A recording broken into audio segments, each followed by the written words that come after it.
This world, there's one man who refuses to follow the script. We have rules here, you know that. And if you don't follow the rules, then what are we? One man stands tall in the face of adversity. But it ain't about how hard you hit.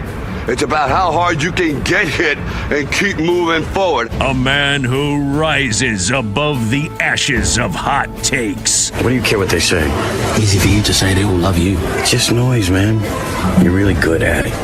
You might be great. That man is Nick Kostos, and this is You Better You Bet. If loving sports is wrong, I don't want to be right. Where narratives are challenged and the truth is spoken. I told you what was going to happen last week. If you didn't listen, that's on you. This isn't talk, it's perspective. It's not what you look at that matters. It's what you see. This is You Better You Bet, presented by BetMGM on Westwood One Sports. What's up, everybody? Happy and merry, magnificent Sports Monday to you and yours. This is You Better You Bet with Nick Kostos on Westwood One Sports, as we bring you the fastest show in all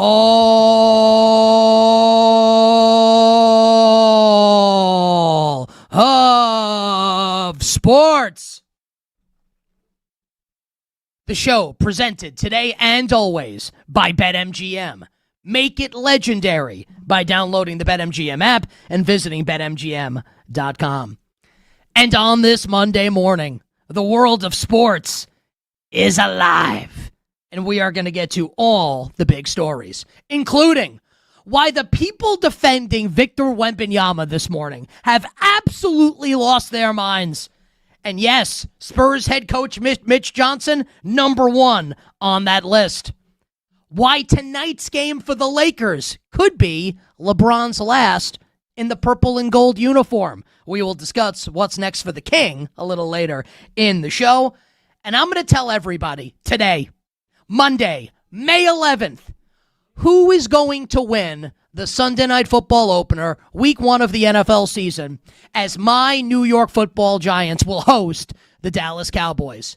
That leak coming this morning, I guess it's not really a leak, right, if Adam Schefter puts it out. So it's like they're going to call it a leak, but we have the first Sunday Night Football game of the NFL season. Full NFL schedule to be unveiled on Thursday night. The Sunday Night Football opener, Cowboys at Giants. And I have a very strong opinion on who will win that game, and I will share it with you a little later in the show. Our bets for tonight will close the show as per usual in the final hour, in the power hour. Cavs Thunder moneyline parlay, anyone in the NBA? We'll discuss to close the show. The phone number, 310-840-4910. Shout out to everyone on YouTube, youtube.com/@thekostos. And you can hit me up on all social platforms at the Kostos, TheKostos. But we officially begin the magnificent Sports Monday edition of You Better You Bet by busting out the brooms on Broad Street. The New York Knicks destroy, dismantle, decimate the Philadelphia 76ers. 144-114 yesterday to complete a dominant four-game sweep over Joel Embiid and company. In the process, my New York Knicks become the first team since the Showtime Lakers in 86-87 to drop 140 or more points twice in the same NBA playoffs. The Knicks, 11 first-quarter three-pointers yesterday. This game was over basically before it started, and I'll say this, and we'll do everything as it regards the game. We'll spin it forward. The biggest accomplishment, the best achievement the Knicks had yesterday was ending this game basically before it started, so everyone on Mother's Day can actually enjoy themselves. I gotta tell you, on Saturday I'm with my wife, and I look to see what time the game is on Sunday. 3:30 Eastern on Mother's Day. right in the middle of all your plans. And you know what the Knicks said? The Knicks said, you know what, everybody? We're going to make this a no-sweat game. So whether you're a Sixers fan, you're in Philly, you want to spend time with your mom, whatever it is, right? You're a Knicks fan, you're just a basketball fan. The Knicks said, you know what? We're going to make this really easy. You can have the game on in the background. I'm at dinner. I've got the game watching it on my phone. But I got to tell you, it's done almost immediately. So yeah, 11 first-quarter threes, most in NBA playoff history. 25 three-pointers in the game, tying an NBA playoff record. Yeah, all that's impressive. Most impressive thing for the Knicks, allowing all of us to go about our Mother's Day by not making it a 3-hour sweat factory on Sunday in this game number 4. The New York Knicks, through 2 playoff rounds, are winning games by an average of 19.4 points. 19.4 points. That is the most in NBA playoff history through 2 rounds of the postseason. So think about that, right? Let's even go, we'll begin in the 80s, right? The Larry Bird Celtics, the aforementioned Showtime Lakers, Jordan's Bulls, the Shaq Kobe Lakers, the Tim Duncan Spurs, any LeBron team, any of the great Warriors teams, none of them dominant like the Knicks have been through 2 rounds. And I know, we could even go back to the Lakers team, right, that beat the Sixers in the NBA Finals and lost 1 game in that postseason. Yes, the Knicks lost 2 one-point games to the Atlanta Hawks in the first round, but in the wins, absolutely ridiculously dominant. And no, I am not trying to insinuate that this Knicks team is as good as those teams. They've won 8 games. You got to win 16 to win an NBA championship. They are far, far away from that happening. And I know that. But the facts are the facts. Through 2 rounds, this team has been nothing short of dominant. And I said it last week. And I get blowback. Everyone that does this for a living gets blowback about everything. People just love to argue about everything. It's like people get salty and in their feelings about stuff. There's no reason for it because I'm right. I'm right about this. When I say that this Knicks team is the best Knicks team of my lifetime. So, well, what about 94? They went to the finals. What about that? Or 93, they were up 2-0 on the Bulls. What about that? I don't know, man. Do you watch these games? Did you watch them in the 90s like I did? I've seen all of it. Basically, the entire Patrick Ewing era to present day. This is the best Knicks team. This is the best Knicks team. The team with the highest ceiling is this Knicks team. They are unbelievably good. Ridiculously good. And it's kind of jarring to watch. It's kind of jarring to watch. And I'm going to take it a step further from what I said last week when I said this is the best Knicks team of my lifetime, and I absolutely believe that's true.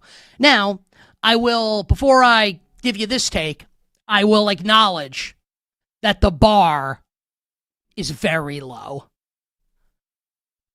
The bar here that I'm about to set for everybody is so low, I don't even think Gumby could go under it in a game of limbo. Mr. Fantastic from Fantastic Four couldn't go under this bar in a game of limbo. We're like 3 inches off the ground. That's how pathetic it's been in the last 15 years for New York sports. But still, I think the facts are the facts. And I guess it's not a fact because you can argue it one way or another. It's my opinion. I think I'm right about it. This New York Knicks team is the best New York sports team in the last 15 years. Period. Since my New York football Giants won Super Bowl 46 and beat the New England Patriots following the 2011 season, this is the best New York sports team in 15 years. And yes, that's not saying much. I understand. Trust me, I get it. I'm a diehard New York sports fan. I love New York sports. We collectively, and I will use we to describe New York sports, we have sucked for almost 2 decades. No championship, and I understand the Liberty won a championship. No championships for the men's teams. since the Giants won in 2011. 3 finalists. The Rangers in 2014, getting waylaid by the LA Kings in 5 games. The Mets in 2015, losing to the Kansas City Royals. And the Yankees in 2024 with one of the most embarrassing World Series performances ever against the LA Dodgers. Now, I know the Knicks might not win the Eastern Conference Final. I get it. They might not. I think they will, but they might not. Even if they don't, I think this is the best New York sports team in the last 15 years. The dominance that they have shown, the level that they're playing at, how can you deny it? This is like the scene in Game of Thrones, right? Where we get the dusty finish at the end, to use a wrestling term, where it looks like Sansa and Littlefinger are gonna have sentence Arya to death, and then at the end she goes, "What do you say to your crimes, Lord Baelish?" And then she asks him over and over again, "Do you deny it?" And he eventually goes, "I deny it." Gotta tell you, man. It sounds like every married person. Hey, like, are you wrong about this? No, I deny it, even though the facts are right here. So I ask all of you, listening, watching, the New York Knicks, do you deny it? Do you deny it? Do you deny them? I'm not saying they're going to win it all. They could very easily. I mean, I don't. Water gun to my head, I think the Thunder will beat them. But I think they can win it, right? They could lose the Eastern Conference Final to either Cleveland or Detroit. Of course that could happen. But I will ask again, do you deny it? Do you deny them? There is no excuse. No excuse. Because now, like, I'm going to give you some more. I gave you a lot of positive. I'll give you some more positive in a moment. Just a reality check here in the middle of this. There will be no excuse. 0.0% excuse for the Knicks not to go to the NBA Finals. I'm not going to say no excuse for them not to win it all, because I'm assuming they'll play the Thunder, and the Thunder will be favorites, and the Thunder should be favorites, and I think the Thunder are the best team. If they get there and they beat the Thunder, it will be the most unbelievable thing in my life as a sports fan, outside of the Giants beating the undefeated Patriots in Super Bowl 42. No excuse. 0 excuse for the Knicks to not beat the Cavs or the Pistons in the next round. 0 excuse. And you might be listening or watching, and maybe you're a Cavs fan, maybe you're a Pistons fan, maybe you just hate the Knicks. All acceptable. And honestly, like, you could be ambivalent towards the Knicks and have your opinion, and that's fine. My opinion is no excuse for them to not win the next round. None, with the way they're playing. Their upside, they have shown it, that their upside is higher than any team in the NBA except for the Thunder and the Spurs. Those are the 3 teams with the highest upside. And the Knicks are the only one in the Eastern Conference that has that ceiling. No excuse not to get there. So, like, yes, it's been awesome. And yes, I'm in ecstasy. I'm delirious. I'm on cloud 9 as a sports fan. But now we go like do your Bob Seger or your James Hetfield. There I go, turn the page. I didn't need to do the guitar or the saxophone there.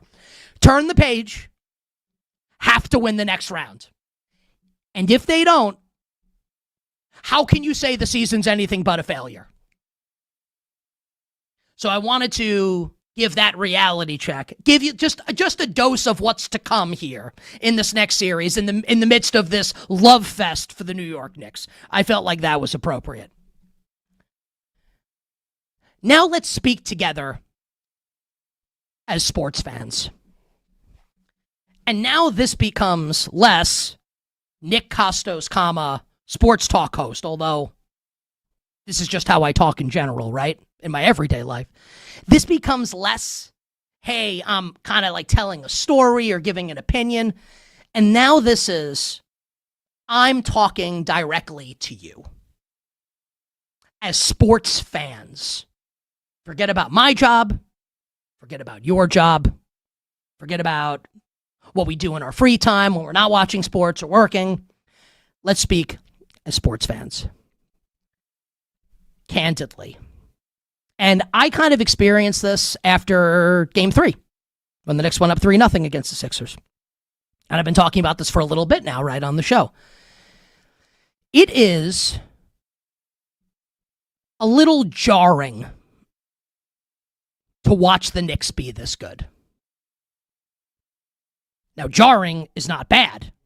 It's amazing to watch them play like this. It's jarring because I can't believe what I'm watching. It's like the scene in The Matrix, right, where Joe Pantoliano's turning heel on Keanu Reeves and company, and he's eating the steak. He's like, man, like I know this isn't real, but ignorance is bliss. Except this is all real. It's all actually happening. How is it happening? How are they this good? How is the team that I root for this good? Think about what I said earlier, right? The bar for New York sports could not possibly be lower. And now, and I know the Yankees went to the World Series a couple years ago, and they just got destroyed by the Dodgers, right? This feels a little different to me. Also, like, they're the Yankees, and this is the Knicks. Now, my daughter turned 2 last week. So I can't really give you this opinion with extreme confidence or make this analogy with extreme confidence. But I would imagine that it's something like the Knicks. Or something like you have a kid, right? And your hopes for the child are sky high. And you feel like this child has all the potential in the world. And for whatever the reason, the child screws up, right? He or she is lazy, doesn't apply him or herself, doesn't take care of him or herself physically, doesn't care about a career, just kind of keeps kicking the can down the road. And you just watch for years things not go well. And you keep hoping that they will, but they don't. And then one day, this kid decides, no more. Starts going to the gym. Applies to law school. Graduates with full marks. Starts dating the right person. Starts living their life the right way. And you're like, wow, it's amazing. After all those years in the wilderness, after watching this team suck, just be soul-sucking, no fun, brutal, deflating, just the absolute worst for decades. Now they look like a team that can actually win the championship. What an unbelievable turnaround. You almost can't believe what you're watching. And as sports fans, and it doesn't mean they're going to win the title again, but as sports fans, when you enter a period like this, it's incredible. It is nothing short of spectacular when you have that feeling when you're watching one of your favorite teams play and they're a juggernaut.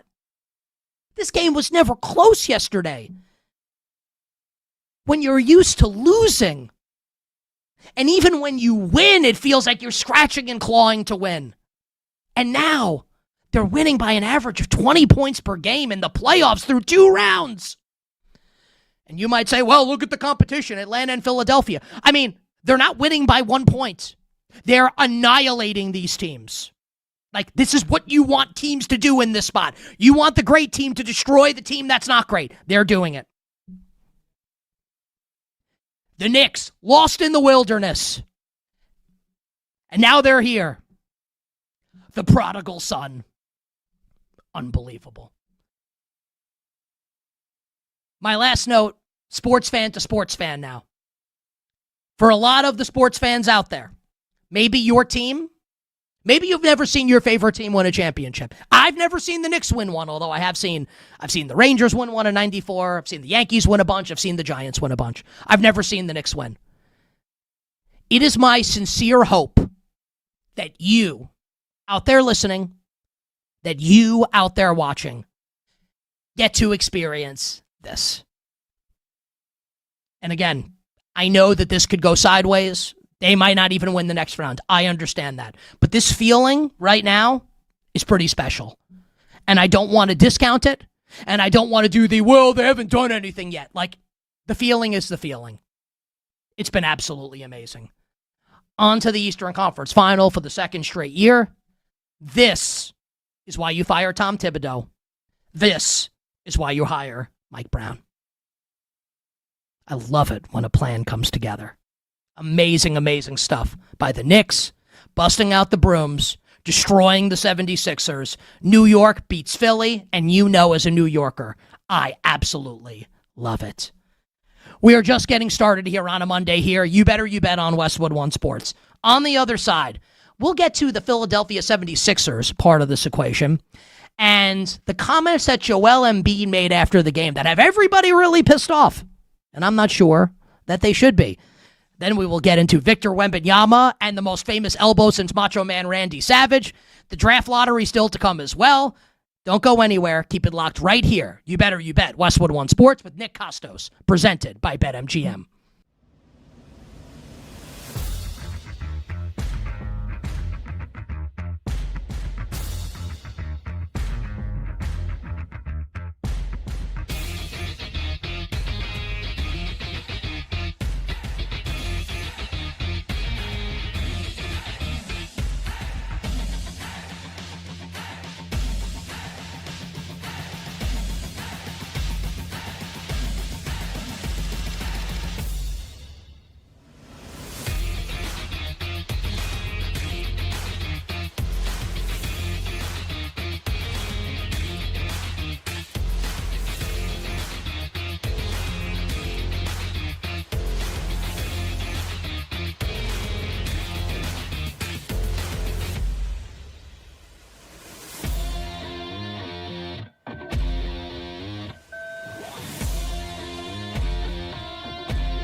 I came into this year not knowing where I was going to be, how long I was going to play, if I was even going to play based on how the knee was the last few years. And, I came in just, hoping for the best. And I feel like we're in a position where we figured out the knee. Now, back to You Better You Bet with Nick Kostos on Westwood One Sports.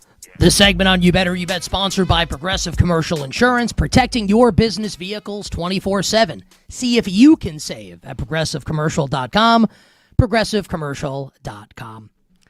That the voice of Joel Embiid following the Sixers' humiliating Game 4 home loss to the New York Knicks, where, yet again, more Knicks fans than Sixers fans, and I will take a shot at Philadelphia sports fans here. Are there actually Sixers fans?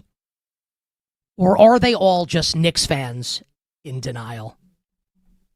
Well, here's some sound from Josh Hart coming up in a moment, post-game, after the Knicks beat the Sixers yesterday. So, Joel Embiid says what he said, right? The season's a success, and he feels like he figured out what's going on with his knee. And everyone is really mad at Joel Embiid for saying this. You got swept in the second round of the playoffs. How can you say it's a success? You didn't play games in the first round against the Celtics. You missed game 2 in this round against the Knicks. Another year without making the conference final for Joel Embiid, who, by the way, is still the only NBA MVP in the history of the NBA to not make a conference final. Joel Embiid. Everyone wants to kill Joel Embiid for what he said. How can the season be a success? I really feel like are we just conditioned as, forget about sports fans, as people, to just hate everything?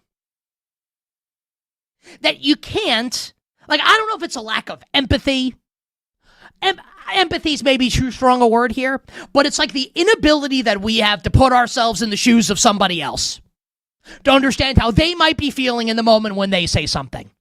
That it's not just like you sitting on your couch with your hand in your pants like Al Bundy, Cheeto dust on your fingers like a college freshman, saying, well, they lost. How can he say it's a success? How about this? He never plays. He knows he never plays. Everybody knows he never plays. And now he feels like they figured it out. And he probably feels like he can start playing now. And it remains to be seen if that's going to be the case. But if you were Joel Embiid, let's say it's you. You're Joel Embiid. And your body lets you down again and again, time after time. And you've now reached a point, right, wrong, or indifferent. I have no idea what's going on. Honestly, you'd bet against him staying healthy, unfortunately, right, given the past data. But you've reached a point now where you feel good about your health? What do you want him to say? Yeah, the season's a failure. I feel great, and I normally don't, but the season's a failure? Come on. He knows that the season didn't go the way they wanted it to go. But if you can't put yourself in his shoes and understand his perspective there, what are we doing? Not just as sports fans, but as humans, if you can't understand that, what he's saying. Of course it's a success for him. And I'll tell you what, if it were you and you were him, you'd consider it a success also. Because, it's really funny, right?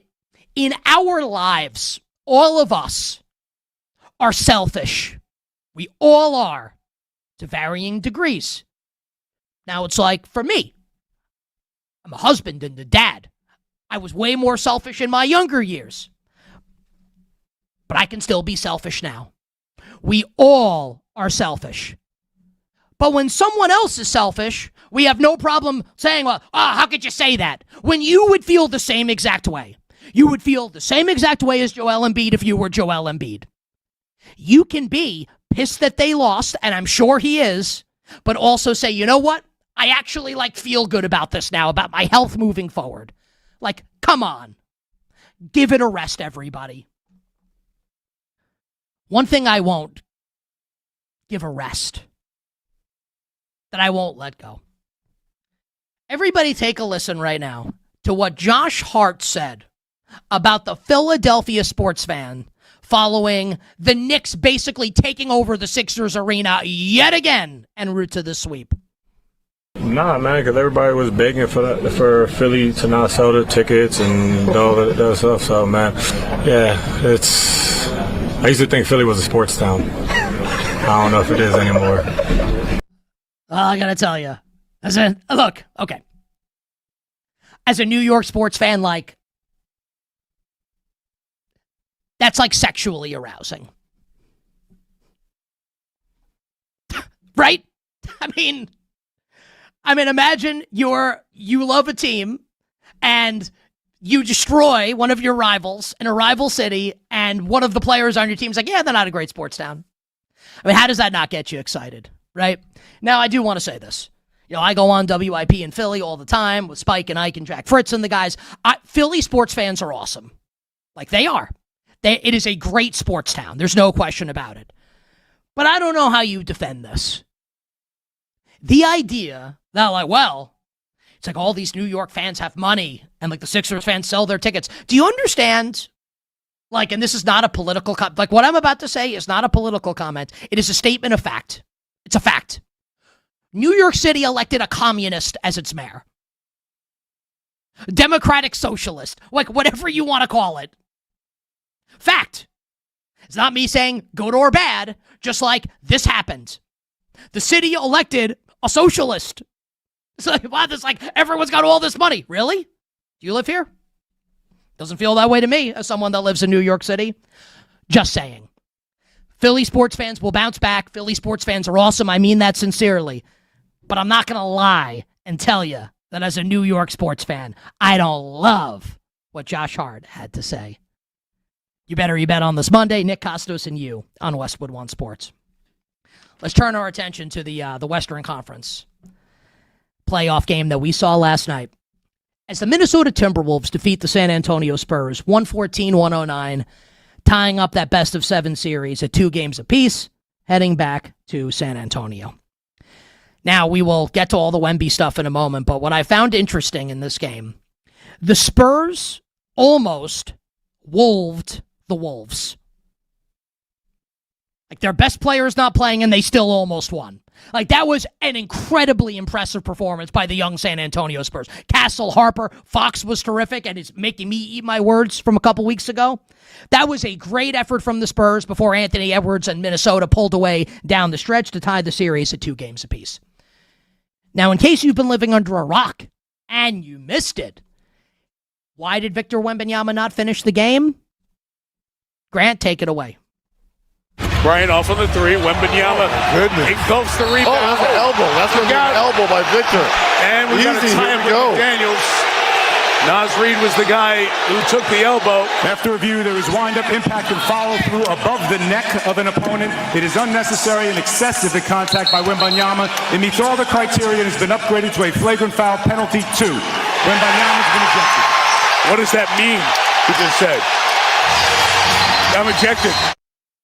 Mike Tirico, Reggie Miller, Jamal Crawford and company on NBC and Peacock absolutely nailed this right. And great camera work there by NBC, catching Wemby going to Harrison Barnes. What does that mean after it's announced it's a flagrant 2? And if anyone hasn't seen it, go on social media and find the video. It will be easy to find of Wemby elbowing Naz Reid and the camera shot zooming in on Dylan Harper's face, looking like, he looked like Steve Urkel in Family Matters. And I mean that as like, he's doing like comedic acting is what I mean when I say that. Like, one of the funniest faces you'll ever see is Dylan Harper's like, oh my God, like, I can't believe that just happened. Did he really just do that? It is absolutely worth your time. 8:39 to go in the second quarter. The Wolves are up 36-34. Victor Wembanyama is in a tussle with several Minnesota Timberwolves, including Naz Reid.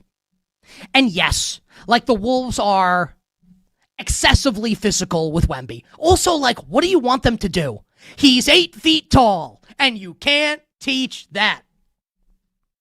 Of course they're going to be physical. How do you think teams are going to stop this guy over the course of the next 10 to 15 years? Just like let him just drive over them and dunk it over their heads? Of course they're going to be physical with him. So like Nas has his arm around his arm and he's wrapped up. And if I'm Wemby, I certainly understand Wemby being pissed off. I totally get it. And I get Mitch Johnson, Spurs coach, being annoyed with the fact that Wemby gets roughhoused in this way. I understand it, right? You get it from that perspective. Also, you can't elbow a guy in the throat. He literally elbowed Nas Reed in the throat. Nas Reed gets elbowed and goes down like Glass Joe in Mike Tyson's Punch-Out, doing a pirouetting before hitting the ground. All that's missing is the sound effects. Bump. He got elbowed in the throat. This was like something like you'd see in a Jason Bourne movie or in New Japan Pro Wrestling. This was Chris Jericho's AEW finisher, the Judas Effect. Spinning elbow to the face or the neck. We can all, and I am among these people. I am in this camp of people. And this camp should be 100% of people, even if you're a fan of a Western Conference team that has to tango with Wemby for the next decade plus. You should all really like him. He's very likable. He's ridiculously smart. He says exceptionally interesting things at press conferences and in media availability. He seems, I don't know him personally, I don't know. He seems like he's a very nice guy, right? So all of that can be true. Also, you can't elbow somebody in the throat. So Spurs take a listen here. This was Spurs head coach Mitch Johnson after the game last night, defending Victor Wembanyama. Officiate him. I just think that the amount of physicality that people play with him, at some level, you have to protect yourself. Every single play on every single part of the floor, people are trying to impose their physicality on him. I get it. We get it. That's part of the game. Yeah, okay. So it's you get bullied in school, show up with a baseball bat and beat someone's brains in. Beat them into oblivion. We all understand what's happening here. How do you defend Wemby? You try and beat the piss out of him. His body hasn't filled out yet, and when it does, the league, it's over for the rest of the league when Wemby figures it out, really figures it out. But until then, this is how you do it. You get his, and I'll tell you what, this is when I say last week, the Wolves are a crazy person. The Wolves. They do what they do. They got in Wemby's head. And what he did is indefensible. Is it kind of cool that he elbowed Nas Reed in the throat? It's a little cool, right? It's kind of cool. Also, you can't do it. And to defend, it's ridiculous. Mitch Johnson, because you know what? Because when it's all said and done, this could cost the Spurs an NBA championship. This could cost them. Because now we don't know if Wemby's going to be suspended or not for Game 5. I don't think he's going to be. He has no history of anything like this happening. My sense is that he won't be suspended. You can make a strong argument that they paid the price, they lost a playoff game, and the series is now tied at 2. My guess is he does not get suspended. That's my guess. If he gets suspended, is anyone going to be shocked? Again, I'm just going to keep saying it. And I really like him. And again, seems like a nice guy. He elbowed Nas Reed in the throat.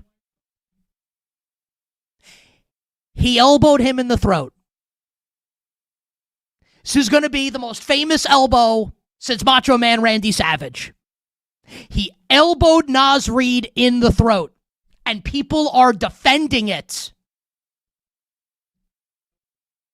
No one's saying he needs to go to Guantanamo Bay for this. That's not what I'm saying at all. I don't think he's going to get suspended. If it were me, I wouldn't suspend him. I feel like he paid the price already. But what I'm saying is, if he gets suspended, can you really, really be that surprised? Can you really, really be that shocked? If he gets suspended. Unacceptable from Wemby. And to call it anything else is disingenuous. And now we wait.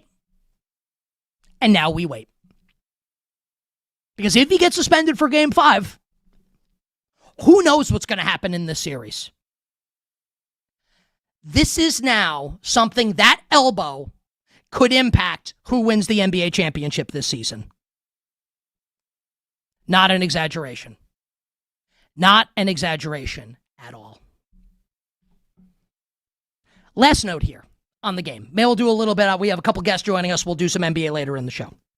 We got to talk Wolves for a second, right? So Anthony Edwards scores 16 of his 36 points in the fourth quarter. He looks like he's close to being all the way back. He said after the game, talking with the sideline reporter for NBC, that he still doesn't have his full, his hops.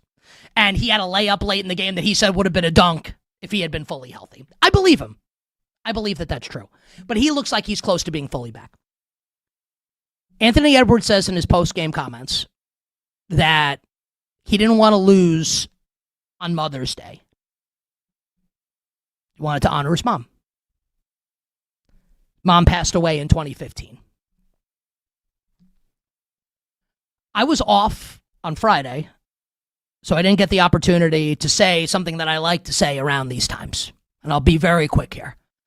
I loved what Anthony Edwards said. And, I'm lucky that my mom's still alive.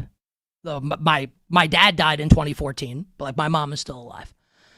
And I think it's always important around days like this. If you're lucky enough to still have that person in your life, to take at least a moment to think about people that don't. And how hard that can be. And to have empathy for those people.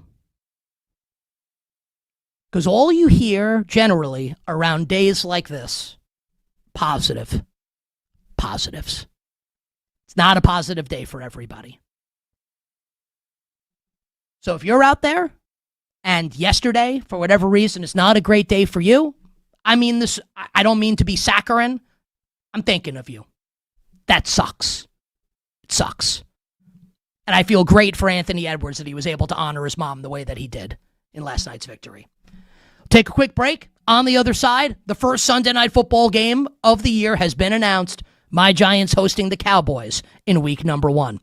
And I'm going to tell you today, on May 11th, who will win that game on a Sunday night in September, next on Westwood One Sports.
Now, back to You Better You Bet with Nick Kostos on Westwood One Sports. BetMGM players will receive an Any Sport Parlay Boost token. To use the Parlay Boost token, add a parlay wager made up of any sport wagers to your bet slip and activate the token. If you win the wager made with the token, I don't know what happens. It's cut off from the read. Good things will happen. Download the BetMGM app today and please gamble responsibly. So we have the opening Sunday Night Football game of the season announced. It will be my New York Football Giants hosting the Dallas Cowboys. And for everyone saying, don't the Cowboys and Giants open the season every year? Yes, you're right. It feels like this is like the 558th time the Cowboys and Giants have played in week one. And yes, I know there haven't been that many NFL seasons. For whatever it's worth, nothing, but I just think it's interesting. Dallas is 10-1 against the Giants in week one games. The only game the Giants beat them in is the first game in Jerry World where Eli Manning signed the goalpost after the game.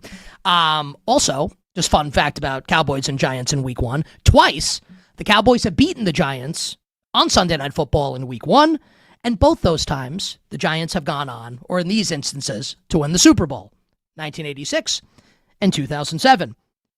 Now, a couple years ago, Dallas came to the Meadowlands week one on Sunday Night Football and beat the Giants 40-0. Micah Parsons tweeted after the game, #Doomsday. And the Giants did not win the Super Bowl that season. We are starting to see betting lines come out for this game. And BetMGM will put theirs up, I'm guessing, momentarily here. It will be somewhere in the range. Dallas about a 1.5, 2-point road favorite at the Giants in week number one. So Dallas will be a small favorite in the game, favored by less than 3. Now, I am a huge New York Football Giants fan. And I always I know a lot of you know that, but in case we have new listeners or viewers, just for context, out of all the teams I root for, the Giants are my favorite team. So, I love the Knicks, I love the Yankees, the Giants are my favorite team. I do think the Giants are on the up and up. I'm really optimistic and excited for John Harbaugh and this era. I love what they did in the draft. You know I love what they did in the draft with Arvell Reese and Francis Maui Noah and the Dexter Lawrence trade and Colton Hood and Malachi Fields. I love it. I love it. And I do think that there is a big-time upside potential that exists for the Giants. But I need to be realistic with everybody. The Cowboys are better than the Giants. Dallas has a legitimate opportunity this year to play on Championship Sunday for the first time since the mid-90s. Dallas has tremendous upside this season. And you know, because I said it the Friday after night one of the NFL draft, Caleb Downs, Malachi Lawrence. I think Dallas is winning the NFC East. I think the Cowboys are just better than the Giants. And I think the point spread of this game needs to be, if it's not going to be Cowboys -3, we need to be a juiced 2.5 for Dallas. It gives me no pleasure to say it as a Giants fan. Do I want my team to win? Yes. But I have to keep it realistic. Keep it a buck, as the kids would say, with all of you. I think the Cowboys are going to beat the Giants and beat them fairly easily coming up week one, Sunday Night Football. Hour 1 done. Hour 2 for you coming up on the other side. Let's talk some NBA draft lottery coming up next. The most consequential draft lottery since LeBron in 2003.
biggest names in the business are on You Better You Bet with Nick Kostos. Hey, this is Joe Buck, and you have done it. You have found it. You are listening to You Better You Bet. Great decision. Hi, this is Kevin Harlan of CBS, Westwood One, and TNT, and I'm listening, as you do every day, to You Better You Bet with the most handsome single man in the radio business. A man who, if I was not married for 38 years, I might consider myself the kind of guy that can electrify a listening audience and a crowd of bystanders watching him do what he does so well each and every day. Continue to listen right here on You Better You Bet. This is You Better You Bet on Westwood One Sports. Brought to you by BetMGM. The magnificent Sports Monday edition of You Better You Bet rolls on. Nick Kostos, our crew, and you here on Westwood One Sports. I love the first hour of the show today. Talking about the Knicks' humiliation of the Philadelphia 76ers, both in Game 4 and for the series. My Knicks looking like world beaters. My Knicks looking like an absolute juggernaut. Best Knicks team of my lifetime, no matter what happens from here. The ceiling for this Knicks team higher than any other Knicks team in my lifetime, and I know the 94 Knicks went to Game 7 of the finals. I watched them. I watched this team. This team's better. Winning by an average of 19.4 points per game through 2 playoff rounds, the most in the history of the National Basketball Association. And this Knicks team, and I know it's a low bar, this is the best New York sports team in the last 15 years.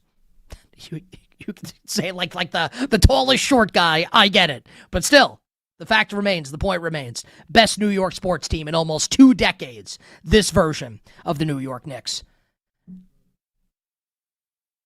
And I know the Knicks are not guaranteed to make the NBA Finals. They could lose the Eastern Conference Final to either the Cavs or the Pistons. But I'll keep saying it. No excuse for the Knicks not to beat either Cleveland or Detroit when they get there. Those 2 teams are good. Game 4 coming up tonight. We'll see what happens. We'll give you a betting opinion at the end of the show. The Knicks had better win that series. They're the best team left standing in the East. They need to keep this rolling heading into the Eastern Conference Final. I defended Joel Embiid for his post-game comments. I haven't seen one person do that. Everyone say, oh, well, Joel Embiid, how could he say the season's a success? They got swept. How could you say that?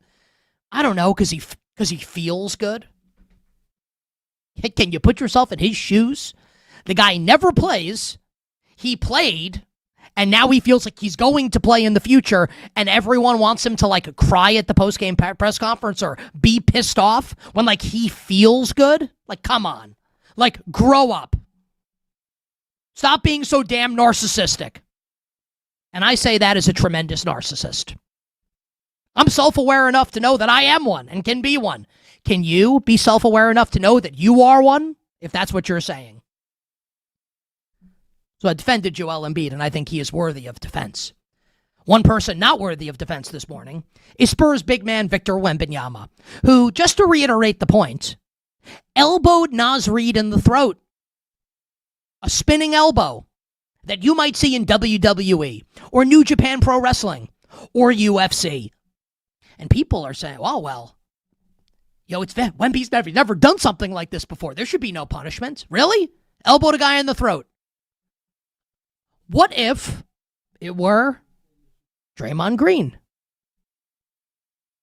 Lou Dort would... I'm reticent to say what I was going to say about the prison that Lou Dort will get sent to. You would these guys would get thrown in Guantanamo. Jokic would get thrown in Guantanamo Bay for elbowing someone in the throat. But Wemby does it. Oh, no big deal. Oh, it's okay. He's such a nice guy. Oh, no. Oh, he took it like a man. He just walked off the court. Oh, no. It's okay. Is it? And I'm not trying to be what the kids would call a hardo here. Not trying to be one. Just you can't elbow someone in the throat. You can't do it. He did it. If it were up to me, and I'm handing down the potential discipline, I don't think he should be suspended. I think the Spurs already paid the price for what he did. They lost a playoff game because of it. That's a pretty big price to pay. I wouldn't suspend him for Game 5 if it were me. But if it comes down that he's suspended for Game 5, I don't want to see one person saying that it's the wrong decision. Again, I wouldn't do it, but you can absolutely see where the NBA would try and make a statement. You can't do this. And by this, again, I mean elbowing someone in the throat. Not acceptable. The most famous elbow since Macho Man Randy Savage. That series now tied up at 2, heading back to San Antonio, and it going to get real interesting if Wemby gets suspended for game number 5. And credit to Anthony Edwards for his incredible fourth quarter last night. And then I told you why I think the Dallas Cowboys will beat my Giants on Sunday Night Football to start the season. That game announced earlier today. Cowboys at Giants, Week 1 Sunday Night Football. Everybody get your jokes off. Yes, the Cowboys and Giants seemingly play on Week 1 every season. Our pal Jeff Goodman from the Field of 68 is going to join us here on You Better You Bet in about 20 minutes. And when Jeff Goodman joins us on the show, we will discuss with him these NBA draft prospects and how they will fit with the potential teams that draft them. And that is because yesterday was the NBA draft lottery. And I watched that son of a bitch like it was Game 7 of the World Series. And my favorite team wasn't even in it. The Knicks, nowhere to be found in the draft lottery. And hopefully won't be in it for many years to come. And yet, I was on pins and needles, actually, literally, at 2:47 p.m. Eastern time yesterday, in the afternoon. I look at my phone to see what time it is, and I'm like, I can't believe the lottery's 13 minutes away. I was actually, this is sincere, counting down the minutes until the lottery. I couldn't wait for it. Because yesterday will go down as one of the most consequential NBA draft lotteries ever. We could talk about the Patrick Ewing draft lottery, which the Knicks won. Frozen envelope, shout out to David Stern. LeBron in 2003. Wemby a couple years ago. This one will go down in the annals with all of those. And I say that even if A.J. DeBonsa, Darren Peterson, Cam Boozer, Caleb Wilson, Acuff, Wagler, Flemings, etc. Let's say none of them turn out to be the best player on a championship team, championship caliber team. It will still go down as one of the most consequential lotteries because it's the last one in this current form. Lottery reform is much like winter is coming. A lot of Game of Thrones references on the show today. Lottery reform is coming. So for teams like Brooklyn and Sacramento, you will no longer be able to, and you could say the same thing about Washington and Utah, except Washington and Utah won the lottery and Brooklyn and Sacramento didn't. You will no longer be able to tank your way into top draft picks year after year. The NBA is actually going to prevent it from happening. So this lottery and the results of this lottery yesterday matter exponentially more than you might even think they do given the players that have come out and this generational group of players that are going to be drafted in the top 8.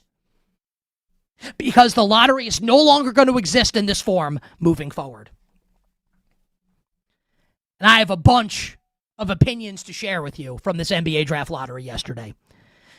Let's start with the winners of the lottery. The Washington Wizards at 1 and the Utah Jazz at 2. And perhaps you feel like karma, like Utah didn't deserve this. Remember, Utah was the poster child for tanking this season. Literally winning in the fourth quarter of games and pulling Lauri Markkanen and Jaren Jackson to lose the game on purpose. Tell you what, fine, $500,000. You pay that 10 times over for the second pick in this draft. So it was worth it. Perhaps you feel like, well, justice was not served. Guess what? Life isn't a Disney movie. Sometimes the bad guys win. And I'm not insinuating the Jazz are bad people, just sometimes in life this happens. It ain't a storybook ending. The good guys don't always win. Sorry. That's life. I feel awesome for the Washington Wizards. This is the best win by a Wizard since Harry Potter killed Lord Voldemort in the final Harry Potter book. I almost can't believe it happened. We're conditioned. And I know the Wizards had the second pick in a bad draft. Here's Alex Sarr. Good player. Not a franchise-changing player. I thought for sure the Wizards were going to end up with I know it's not possible. It's actually mathematically not possible. I thought for sure the Wizards were going to get the 15th pick in the draft. I know that's not possible. But I felt like they were good because they always do. It usually doesn't go their way. And it did in a big way. And now, this star-crossed franchise, the Washington Wizards, are going to add, presumably, either A.J. DiBonso or Darren Peterson to a roster that's got some interesting young players. Trey Johnson, right? 6th overall pick in the draft last year. Alex Sarr. Plus, Anthony Davis and Trae Young. Look, you might have forgotten this because they traded for these guys and never played them because they were tanking, trying to lose. Now you put DiBonso or Peterson on this team? Tell me that's not a playoff team next year in the Eastern Conference. Now, maybe they're not a top 6 team. You tell me that ain't a top 10 team in the Eastern Conference next year? Now, I don't know if Anthony Davis is going to be on the team. Every time in hilarious fashion, every time Anthony Davis refers to the Wizards, he says they instead of we, which is funny. Anthony Davis is too busy, filming his Impractical Jokers, style, hidden camera, prank show for Turner, right? To focus on, playing basketball. And I don't even say that to be mean. If I were him, I might do the same thing. So maybe Anthony Davis wants to force his way out. If you're the Wizards, great. Trade him. See ya. And get more draft capital. Now, in the lottery, it's going to be way more important to have more assets than to have, the 14% chance to be the number 1 overall pick with the way the new lottery is going to be. It's all coming up Wizards. It all's coming up Wizards. And what else might happen here? And if the Utah Jazz do this, I have no problem with it. No problem with it. The Jazz owner, Ryan Smith, is the biggest BYU booster. Basically paid A.J. DiBonso to play for BYU last year. There are rumors already out there that the Jazz want to trade up from 2 to 1, and the Wizards have gone on the record already saying that, the number 1 pick is for sale. Do you not understand what's happening here? This could very easily be Utah from 2 to 1 to take A.J. DiBonso. Let's say that happens. Hell, let's say it doesn't. Here's Darren Peterson. And everyone thinks they've got Darren Peterson's cramping situation figured out because he was taking too much creatine. I have no idea if it's true or not, whatever. But we know Darren Peterson's upside is sky high. Do you understand that the Jazz are going to be a playoff team next year in the Western Conference? Do people get that? Larry Markkinen, Jaren Jackson, Keontae George, Ace Bailey, Walker Kessler, and either A.J. DiBonso or Darren Peterson. Now, I don't know if they're going to be a top 6 team again, but they're not a play-in team next year, the Utah Jazz, with that lineup. This was yesterday for Washington and Utah, franchise-altering. The ball's going their way. Altered the future of this franchise, of these franchises in a positive way for both next year and beyond. You cannot overstate how important this is and how incredible this is and transformative this is going to be for the Washington Wizards and the Utah Jazz. You better you bet on this Monday. Nick Kostos and you, Westwood One Sports. Also, tremendous for the Memphis Grizzlies, who jump up to 3, and the Chicago Bulls, who jump up to 4. Memphis has a pretty fun young core and a million assets now to build around. Again, in this new lottery system, right? With the Jaren Jackson trade and the Desmond Bane trade to the Orlando Magic. And now the 3rd pick in the draft. Let's just call it Cam Boozer, just for the purposes of this conversation. Caleb Will, whatever it's going to be. So now, if you're Memphis, the Grizzlies are dying to trade Ja Morant. Now, you can actually trade Ja Morant and not have the fans be as furious and as depressed as they were going to be when that happened, even if I'm sure they all know it's the right thing. Now the Grizz can turn the page. And now here's Boozer, or Wilson or somebody else who's going to be a stud in all likelihood with Coward and Edey, and they're going to be fun. It is huge for the Grizzlies. And for the Chicago Bulls, I mean, it's been brutal watching Kobe White, light up the Heat in the play-in game. It's been brutal watching Ayo Dosunmu be awesome for the Minnesota Timberwolves. Tell you what, was it worth it? Was it worth it? Absolutely. This could go down as the most important day for the Chicago Bulls franchise. And I know the Derrick Rose thing happened, but think about it in totality here. That played out. This hasn't. This could be the most important day for the Chicago Bulls since Michael Jordan shot in Game 6 of the 98 Finals in the Last Dance to beat the Jazz. Not an exaggeration, right? That's fair. Here's Caleb Wilson or Cam Boozer. And everyone, it feels like people think Cam Boozer is going to stink in the NBA. I don't see that at all. I don't see it at all. The Bulls with 2 first-round picks. And yes, the Bulls' last 2 picks at 4 overall have not necessarily been world beaters.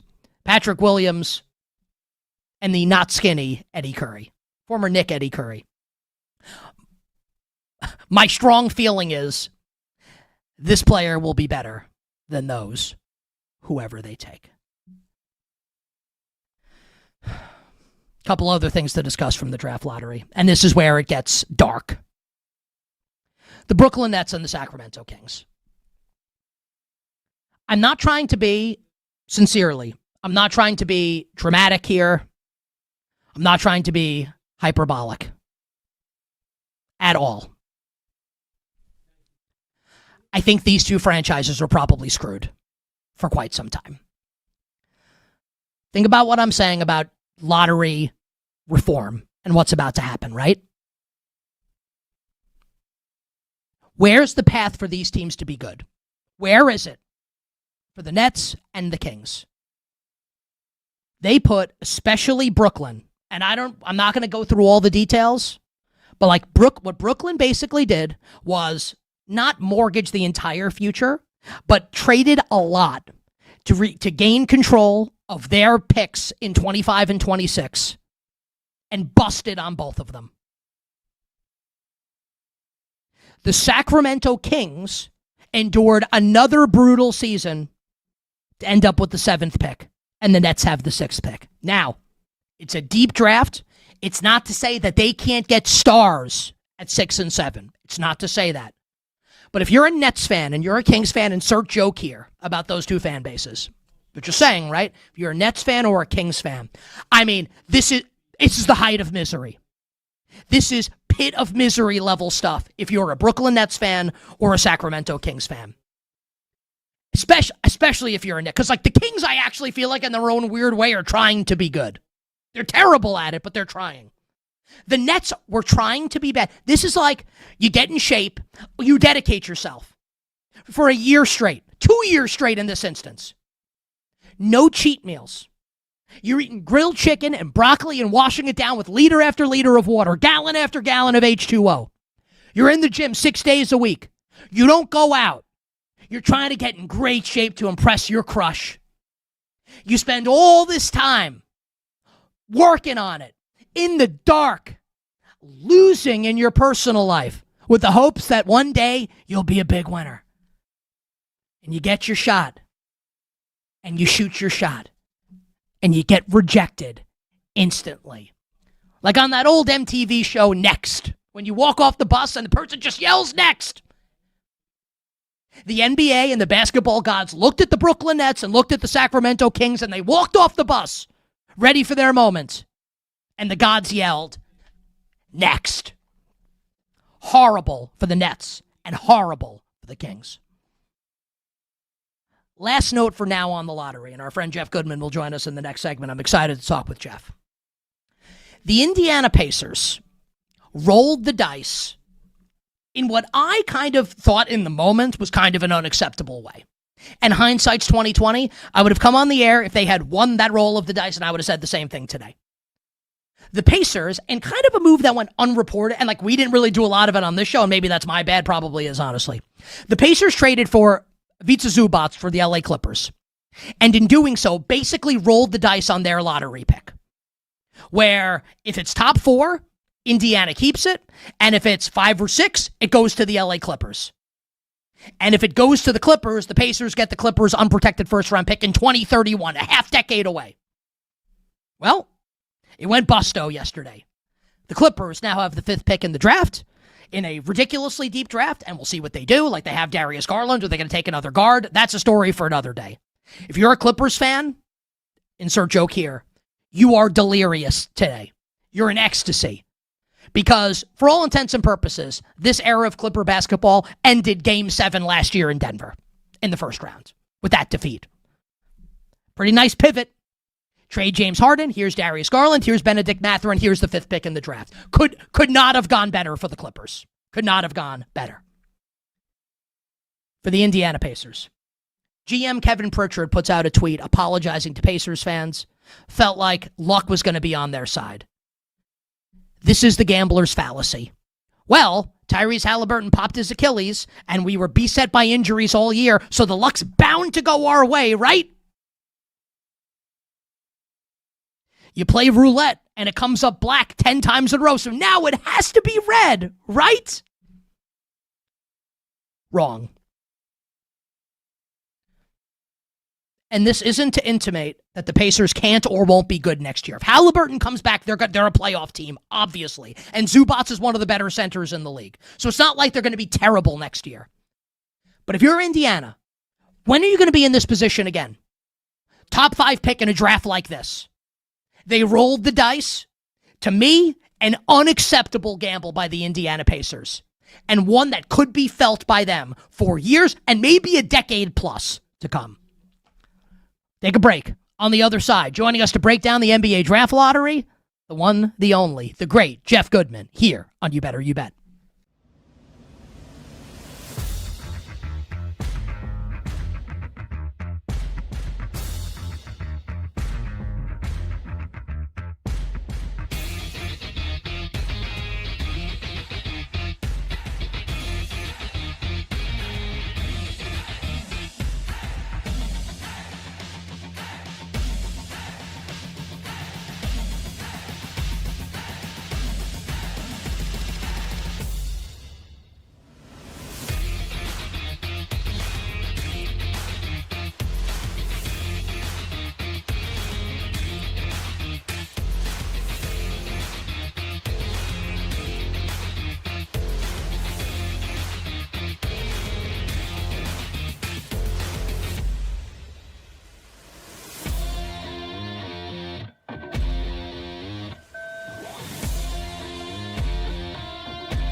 Second will be the Utah Jazz, and that means that the number 1 pick in the 2026 NBA Draft goes to the Washington Wizards. Now, back to You Better You Bet with Nick Kostos and the crew, presented by BetMGM on Westwood One Sports. ESPN credit there. I love when Mark Tatum's in our life. He's in our life for like 2 days a year. We get the second round of the NBA draft, and we get, the NBA draft lottery from our friend Mark Tatum. This segment on You Better You Bet, sponsored by Progressive Commercial Insurance, protecting your business vehicles 24/7. See if you can save at progressivecommercial.com, progressivecommercial.com. Joining us right now on the show, one of our absolute favorites, the impresario and maven of the Field of 68. And you know my opinion. I think they do the best job covering college basketball. Love Jeff and Rob Doster and the entire crew at the Field of 68. They have a show coming up next hour at 11:30 a.m. Eastern time on the Field of 68 YouTube and Twitter, breaking down, presumably, the NBA draft lottery and all these great prospects Jeff set to enter the NBA. And Jeff joins us now on the show. My friend, how's it going? Appreciate the time.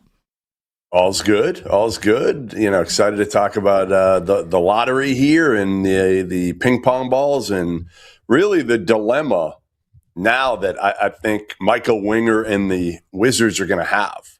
And it's a good problem to have, obviously, having the number 1 pick, but this is not an easy decision. I mean, last year it was a layup, obviously, with Cooper Flagg, and a couple of years ago with Victor Wembanyama, it was easy. This one, not nearly as easy because of what has happened with Darren Peterson over his freshman year at Kansas, and now the questions that NBA guys have about Peterson and his health and his competitiveness and all that. Peterson went into the year, Nick, as I don't want to say the clear-cut number 1, but the favorite, the clear favorite. And he was the betting favorite all season long, up until like the very end with missing games at Kansas, basically, in the regular season. Yeah, and it's funny because, again, Dabonte is such an elite prospect because he's 6'9" and long and skilled and athletic and all that. He looks the part. But, I remember a couple of years ago when I saw Peterson for the first time, and I saw him play probably 10 times in Rock Hill, South Carolina. And I had seen, I'm from Massachusetts, so I had seen AJ since he was a sophomore in high school a bunch. And I think I was the first one to say, like, Peterson's the number 1 player. He's the number 1 player because he could do everything. At his size, he could do everything at that guard spot. He could shoot the hell out of it. He could get to the basket. He could guard. He could make people better. Well, what we saw at a Darren Peterson this season at Kansas was not the Darren Peterson that I saw. He was not. I mean, after the injuries and the preseason, obviously the full body cramps that we've kind of read about here. And I mentioned a couple months ago for the first time, that freaked him out. And that changed his entire year, and the injuries and then the mental part of it, trying to get past it and tapping out every time he felt something. Bill Self just played him differently after that. He stuck him in the corner. He didn't play him early on. If you remember, he had the ball in his hands a lot at the beginning of the season. Then after all that happened, he just basically played him in the corner. And when he got the ball, he was able to do some things. But he wasn't a playmaker for others this year after those injuries, which is something that he can do. Let's sift through this a little bit, Jeff. And the important context here for our audience, I feel like a lot of people know this, but I'll say it just because I think it needs to be said. Jeff is as plugged in as it gets in the world of college basketball. So I give you that, and I'll give you this. There are reports, and this could be, I'm not doubting the veracity of these reports, just that I want to ask the question, that everyone is saying now that they think they figured out what was going on with all the cramp, because it was weird watching it, right? It's like, does this guy want to play? Yeah. That it was because he was taking too much creatine, and that the creatine was causing his body to cramp. Now, I'm not insinuating that it's not true or that someone's lying, but I don't know the answer to this question. Again, you're as plugged in as it gets. What are you hearing about the potential truth, the veracity of these reports as it concerns Peterson and the creatine? I mean, they got to come up with something. Do you buy don't know it? If this is true or not. Not entirely, just because I dealt with the dad throughout the year and the agent, and it was like the worst PR job of all time. I mean, all they had to do was put the kid out there throughout the year and let people understand that this kid was going through some stuff and it was difficult for him. They screwed this whole thing up all year. It was a PR disaster, a disaster led by the father. So they got to come up with something here. They got to come up with something. And again, I do think I love the kid. Can I say that? I love the kid because the kid is about all business. He doesn't care about the attention. He's not doing the interviews. He's not yearning for them. I was supposed to sit down with him in Ames, Iowa, before they played Iowa State the night before. On a Friday night, they played Iowa State on Saturday. It was all set up. I was going to sit down with the kid, and they pulled it last minute. And again, all they had to do was have this kid's face out there saying, hey, man, like, this is difficult for me. And I think people would have felt for the kid a little bit. And instead, the only thing you ever saw from Darren was him tapping out and then him on the bench with no expression in his face, which is how he is, right? Like he's expressionless. He's stone-faced, whatever. But this is the one of the last kids I would have expected to happen, because he was competitive as hell when I saw him in AAU ball. He was tough. He was fearless. Again, he doesn't love attention. He admitted he's kind of a loner here.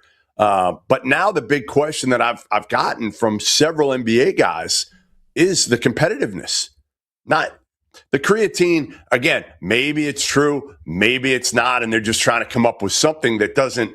Again, you don't want it to be too big of an issue that these teams obviously are going to pass on them because of it. So it's got to be something that looks legitimate enough, but isn't too bad. And that's where creatine probably it fits the bill here. But again, I hope this was a blip. I hope we get to see the real Darren Peterson next year. And I don't know if I hope it's in Washington, because I think, unfortunately, you put him with Trae Young and an often injured Anthony Davis at this stage of his career. I don't think that's the best situation for him or AJ. I don't think either one of them want to see that. Neither one of them want to go there and deal with Trae Young, dribble, get your assist numbers up, and AD, who's never seemingly healthy. It's not a great situation for either of them. There's so much to get. I actually disagree with that. Because I think the Jazz and Wizards will both be playoff teams next year in the East and West, respectively. Now, that doesn't mean top 6, but I absolutely think those are top 10 teams. They'll be in the playoffs next season with Devonta Peterson.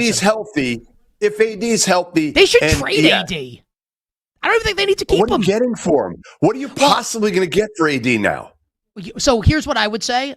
Is with the way the lottery is going to be now, right? With lottery reform coming, where it'll be more advantageous to be stocked with assets as opposed to like getting the one pick at the top. It's going to be different now, where if you can get some more assets here that they can control, I think that's a win for the Washington Wizards if they're able to do that. Yeah, again, my whole deal is I've never trusted Trae Young.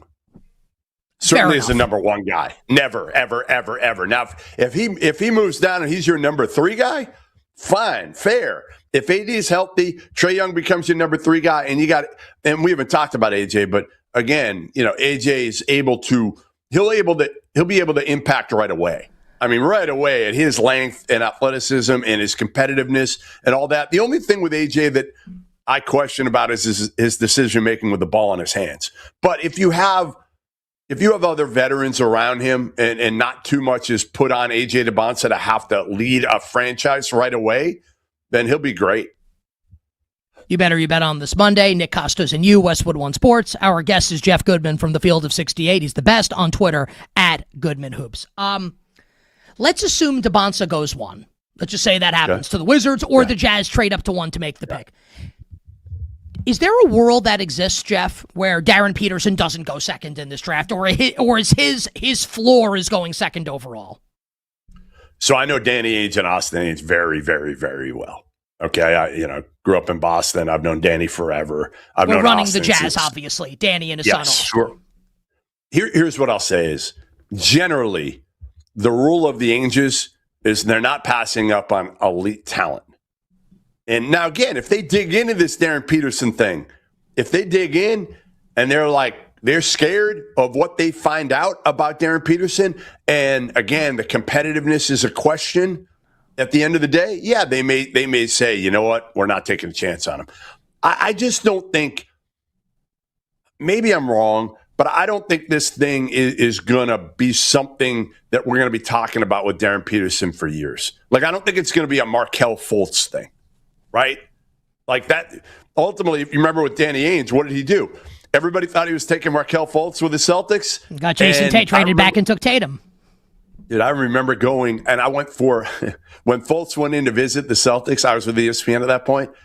It was such a layup that everybody thought they were taking Fultz with ESPN. I rode back with him. I took him to the airport, Fultz, and we had these cameras in the car. And I did like a 25-minute interview with Fultz, driving him back to the airport that we were going to use on draft day. And then they take Jason Tatum. Obviously, it proves to be the right pick. But what I'm saying is, like, unless the red flags are so significant with Darren Peterson, I do not see Austin and Danny Ainge passing on a talent like that in a place like Utah. In a place like Utah, where it happened last year, by the way, with Ace Bailey, where they're like, "Hey, like he slid to us, like we're making this pick here, no matter what red flags are out there, because he's so talented." Exactly. You know, Cam Boozer's a terrific player, but we all know his upside isn't what Darren Peterson's is. So if you're Utah, I don't see any way you pass up unless you get something back, reports back that scare you so much. And I don't think that's going to be the case with Darren Peterson. I think it's going to be the reverse. I think they're going to get reports back that make them feel way more at ease about drafting Darren Peterson. Let's say that's true. Does Darren Peterson go one over AJ DeBonsa if teams feel comfortable with the level of like his competitiveness? Or do you think DeBonsa's a shoe-in to go one at this point, no matter who picks at first overall? Give this one to me in 30 seconds so we can hit a couple other things. Yeah, I don't think he's a shoe-in, but I would say the odds are very high because if you're Washington and Winger, you can't afford to screw this one up. And if something crazy happens with Peterson, that's your job on the line. I want to go lightning round here, hit you with like 2 or 3 here, maybe in the next like 3-4 minutes before we have to take a break. I said this in the last segment, Jeff. Look, you're 100% right, and I don't think anyone would debate that Cam Boozer doesn't have the upside of like a Darren Peters or an AJ DeBonsa. But it kind of feels to me like people think like Cam Boozer is going to stink in the NBA. And I don't understand that. How do you and the people you talk to view Cam Boozer as an NBA prospect?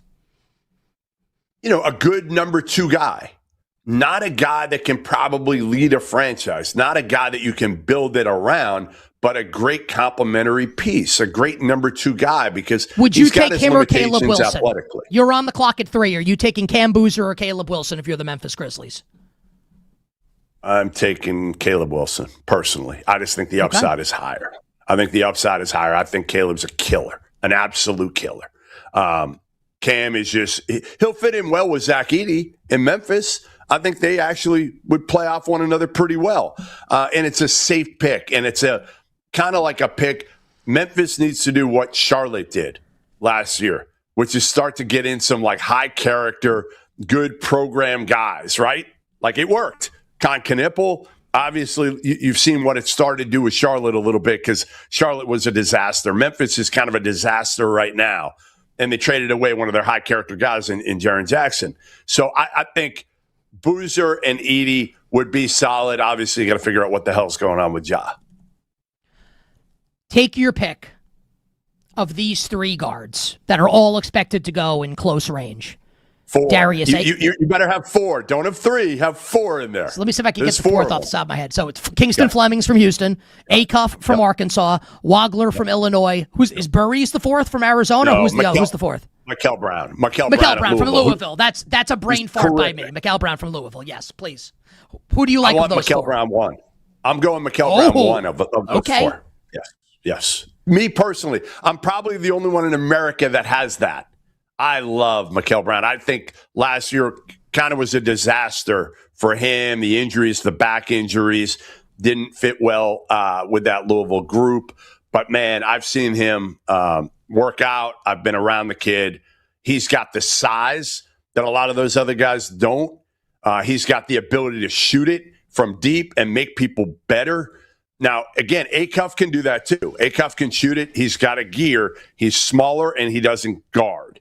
Wagler, how do I say this with Wagler? Like, super He'd be talented. last for me. He'd be last of those four for me, Wagler. Yeah, I kind of agree right now. He's just different. He's a guy who can play off the ball more than the other three guys. And Fleming's might be my favorite kid of all of them. I mean, you said they're all good kids. Like, that's the beauty of this draft also that not enough people are talking about. Is like, you get the top 8, 9, 10 players. They're unbelievable talents. And I said it from an NBA GM yesterday. Like, the disparity from 1 to 10 is probably as small as it's been maybe in the last 20 years. And I'm not saying that to mean that, like, number 10 could go number 1. I'm just saying the gap isn't nearly as big as it usually is from 1 to 10. 10 being like a Nate Ament right now, the freshman coming out of Tennessee. But yeah, Mikal Brown, awesome. Acuff, awesome. Wagler, awesome. And the one we haven't talked about, Kingston Fleming's a freshman from Houston, friggin' awesome. All four of them, unbelievable. They're all going to be really, really, really good. I wouldn't be surprised if all four of them are all-stars in 5 years. Wow. Final question for you, like 15, because we got to take a break, like 15 seconds for the answer.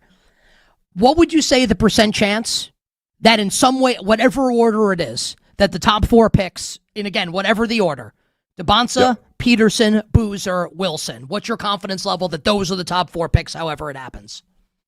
92%. If someone breaks into the top four, who is it? Probably Acuff. Acuff, I would say. And who falls in that instance, Boozer or Wilson? I would say Boozer. The people are just worried about the lack of athleticism and him scoring over length, which, you know, again, he's pretty damn good. He should go top. And he's also a really good 3-point shooter for his size. I can't wait and for this NBA draft. And a great passer and a great kid and all of it. Yes. So Jeff Goodman of except against Connecticut. I get it, but I mean, they did lose that game for whatever it's worth. True. True. The field of not the field of 76, the field of 68. Our friend Jeff Goodman. Show coming up next hour. My friend, stay well. We'll talk to you soon. Thanks, Nick. We're talking tonight's NBA playoff action. Lakers, Thunder, get the brooms out. Cavs, Pistons, next.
I don't want to say I'm not angry or disappointed. I mean, obviously you're disappointed in the simple fact like you being down 3-0, obviously. But I mean, you know, we still got life, and that's all you can ask for. And we got to be much better on Monday. Now, back to You Better You Bet with Nick Kostos and the crew. Presented by BetMGM on Westwood One Sports. BetMGM players will receive an Any Sport Parlay Boost token. To use the Parlay Boost token, add a parlay wager made up of any sport wager to your bet slip and activate the token. If you win your wager that was made with the token, I don't know, guys, it's still not there. To all the people that work on our show, there's like 15 people. Can we get the last line put in there? Literally, what it says here in the read that's posted is, if you win your wager that was made with the token, download the BetMGM app today. What happens if you win the wager that was made with the token? Can we find out? For the second consecutive hour, can we find out? Bill Zimmerman, do we need to get Pablo Torre on the case here? Does Pablo... Oh, we have found out. Give us the Pulitzer. If you win the wager that was made with the token, you'll receive extra winnings and unrestricted bonus dollars. Where's my award? We found out. Download the BetMGM app today, and please gamble responsibly. The voice coming back from break, that of LeBron James, who says that the Lakers still have life.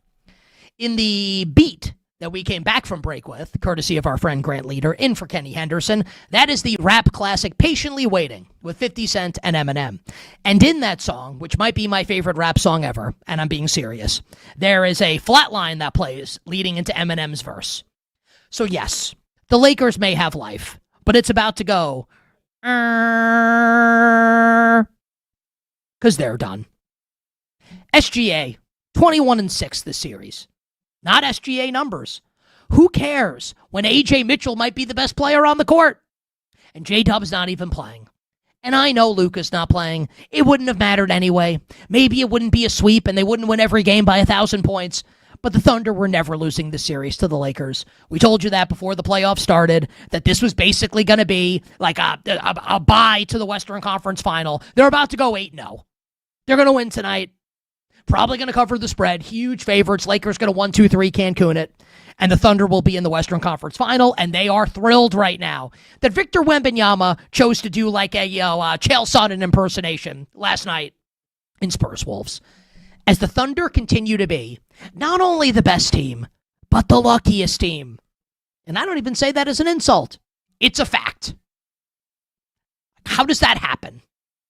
Thunder Wolves, I mean, come on. I love Minnesota. No chance. And we could potentially stand on the precipice tonight of LeBron James' last game in the purple and gold as an LA Laker. His contract is set to expire. No extension talks reported. It feels like, not definitely, it feels like this is the end for LeBron in LA. I seriously doubt LeBron's done in the NBA. We all know about LeBron, right, wrong, or indifferent. I don't think he just walks away. You know he's going to want to milk a retirement. So my guess is he plays next year. But I don't think it'll be for the Lakers. And if and when the Thunder win tonight's game, more when than if, you know that'll be a topic of conversation tomorrow, and I'm excited to dive into it here on You Better You Bet. Final hour, power hour coming up on the other side. We'll get to Cavs Pistons. We'll get to the Stanley Cup playoffs. Got some NFL for you as well. And Zach Harper from The Athletic and NBA Radio will join us as well here on Westwood One Sports.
Now, back to You Better You Bet with Nick Kostos and the crew. Presented by BetMGM on Westwood One Sports.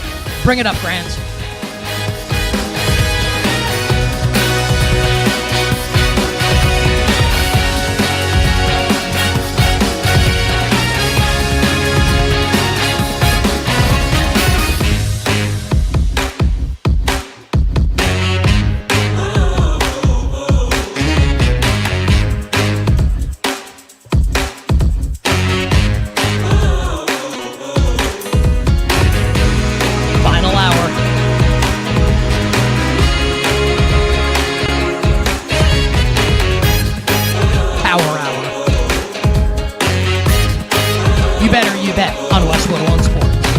Nick Kostos, our amazing crew, and you. The Power Hour and every hour here on You Better You Bet, brought to you by BetMGM. Make it legendary by downloading the BetMGM app and visiting BetMGM.com. We also want everybody to lock in to Westwood One Sports this Thursday night, 8 to 10 p.m. Eastern Time, for the NFL Schedule Release Show 2026. Hosted by friends of the show, the great Scott Graham and the great Mike Golick Sr., Scott and Mike will announce and break down the upcoming schedule, including primetime, international, and holiday games. They're going to be joined by NFL VP of Scheduling Mike North. And just allow me to say this about Mike North, and then I'll promo the rest of it. So, obviously, I do this show on Westwood One Sports, but I've been part of Westwood One's coverage of Sunday and Monday Night Football for 3 seasons now. And I had the opportunity at the New Orleans Super Bowl, which was last year's Super Bowl, right?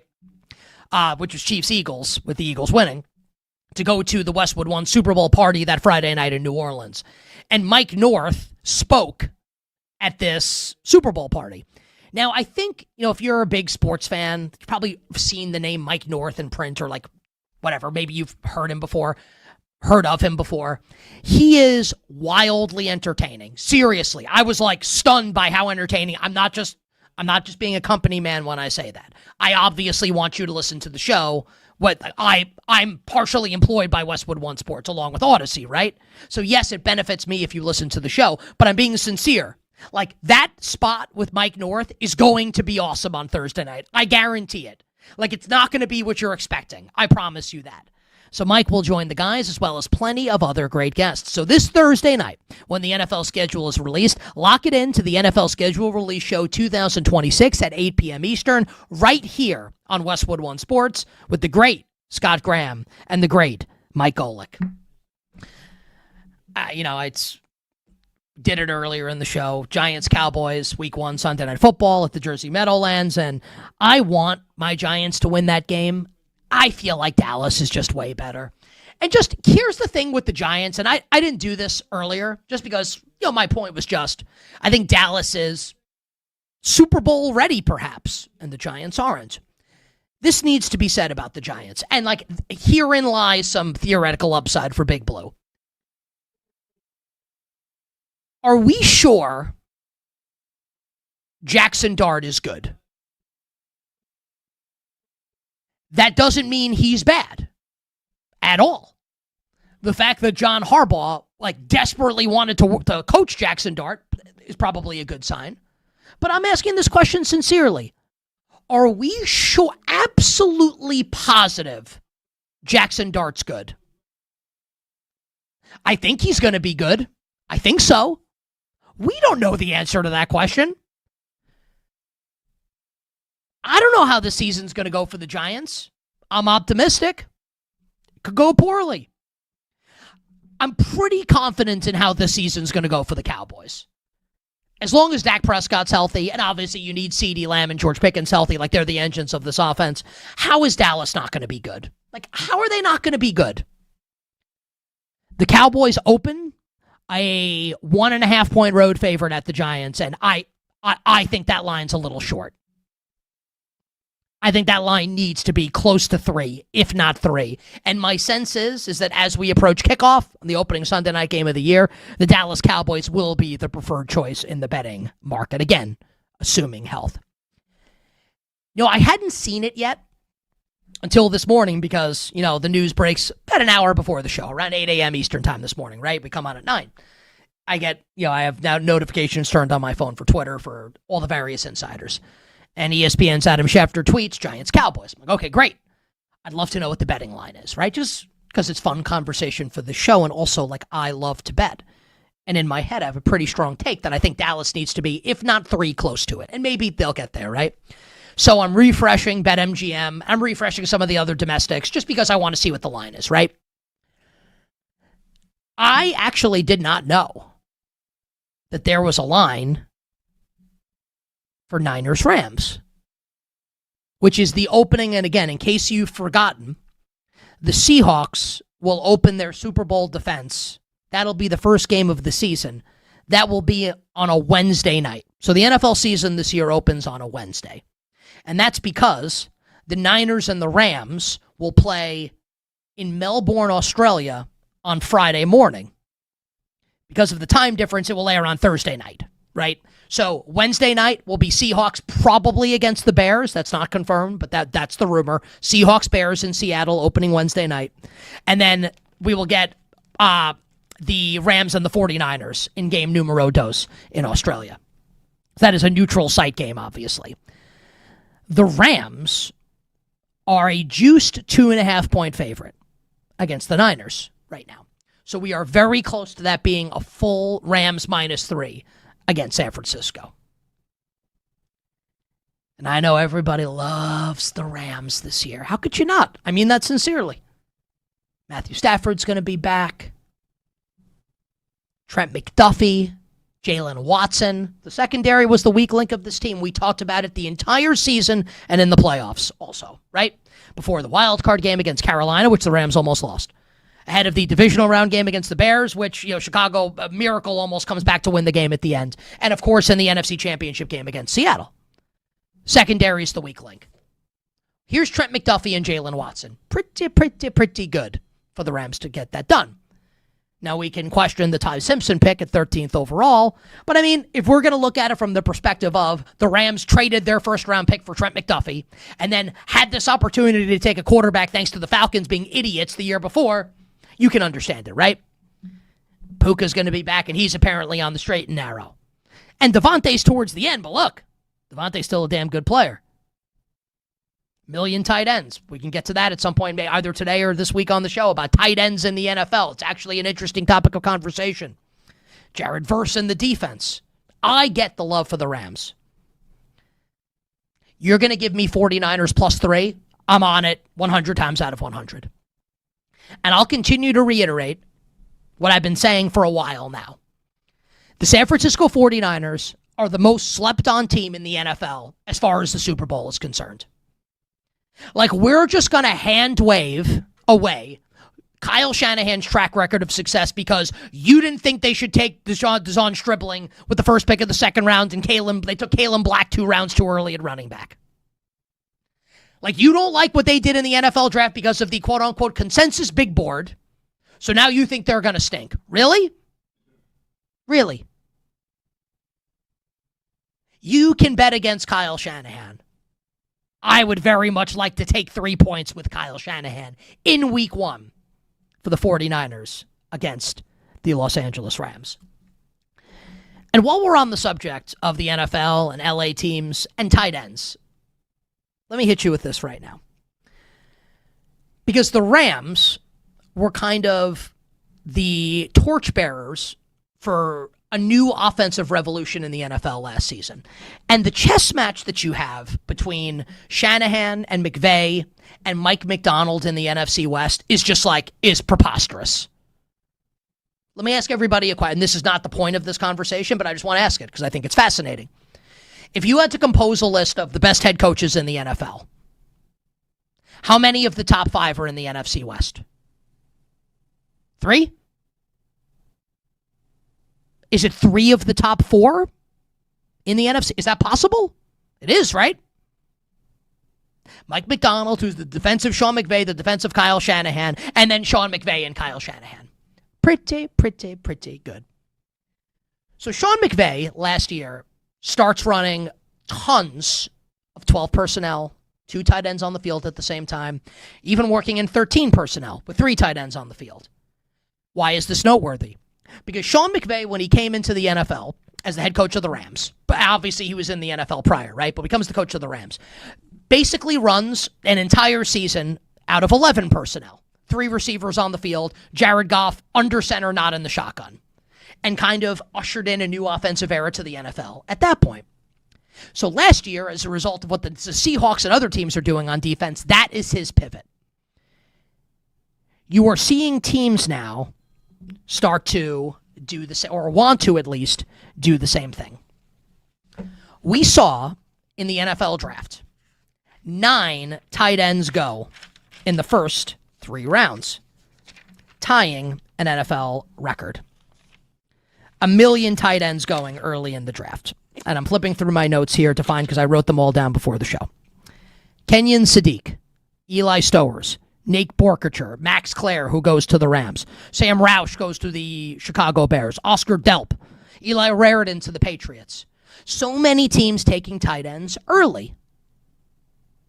With the thought process, I'm sure, being we are going to see a lot of teams do what the Rams did last year. Sean McVay and Kyle Shanahan continue to be like the trendsetters for offense in the NFL. So I give you that to now give you this. It was announced earlier this morning that the Los Angeles Chargers signing free agent tight end David Njoku, formerly of the Cleveland Browns, to a 1-year, $8 million contract. Why is that noteworthy? Because the Chargers already have Arondé Gadsden, which again makes me feel old whenever I say that, because I traded in fantasy football in 2001, Arondé Gadsden and Arizona Cardinals Emmitt Smith for Marshall Faulk before the year. Bad trade by that guy. Won me a championship when Marshall Faulk won MVP in 01 for the St. Louis Rams. So they have Arondé Gadsden. They signed Charlie Kolar away from the Baltimore Ravens. Kolar, a very underrated player, was kind of buried behind Mark Andrews and Isaiah Likely on the depth chart in Baltimore. So they already had 2 stud tight ends. They also signed Alec Ingold, fullback, away from the Miami Dolphins, because Mike McDaniel's the offensive coordinator now, right? And now they signed David Njoku. So the Chargers now have 3 tight ends who can all play at any point during the game. They're all good players, and one of the better fullbacks in the NFL. Pretty interesting, right? With Justin Herbert as your quarterback. Now, the fantasy football community is a little bit in meltdown mode, and I get it. Because now with Njoku there, which tight end do you want to play in LA for the Chargers? I don't know, throw a dart. I guess Gadsden, but I mean throw a dart. Who's going to start in 2 receiver sets? Ladd McConkey and who? Quentin Johnston? Trey Harris? I think it's kind of up in the air. That's a fantasy football conversation, though. For real life, you are seeing what this Chargers offense is going to be this year. Heavier personnel, which you know Jim Harbaugh loves, and you know Mike McDaniel's going to have some crazy stuff cooked up with these 3 tight ends and this fullback with that quarterback in Justin Herbert. So Mike McDaniel is the new offensive coordinator for the Chargers. And he said this weekend that his goal for Justin Herbert is for Justin Herbert to, quote, own the quarterback position. And that he thinks, and I think everybody does, right? Even if you are the biggest Justin Herbert hater of all time, you have to acknowledge that his upside is through the roof. And that his potential is to wear a gold jacket, to be a Hall of Famer. Like, that's the upside case for Herbert, is multiple-time Super Bowl champion and Hall of Famer. I'm not saying he'll ever achieve those goals, but you have to acknowledge that that is the upside for Justin Herbert. He's that talented. So what I believe will become extremely interesting this year for the Los Angeles Chargers on offense, and the Chargers as a team.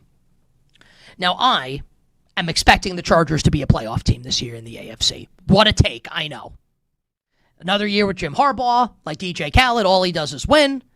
Mike McDaniel, you're replacing Greg Roman as the offensive coordinator. It's like upgrading from a Pinto to a Ferrari. They're going to go to the playoffs. And I think the offense is going to be good. I have no idea if Justin Herbert's going to throw 40 touchdowns, like Omari and Hampton. I have no idea how it's going to go, but I feel confident that they're going to be good. The thing about the Chargers is that none of it is going to actually matter until January. This is one of the biggest narrative-based teams in all of professional sports right now.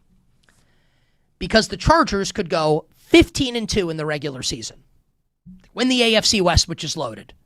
And going into their first playoff game, divisional weekend, because presumably they'll have home field advantage, everyone's going to be wondering, is Justin Herbert going to piss down his leg in another playoff game?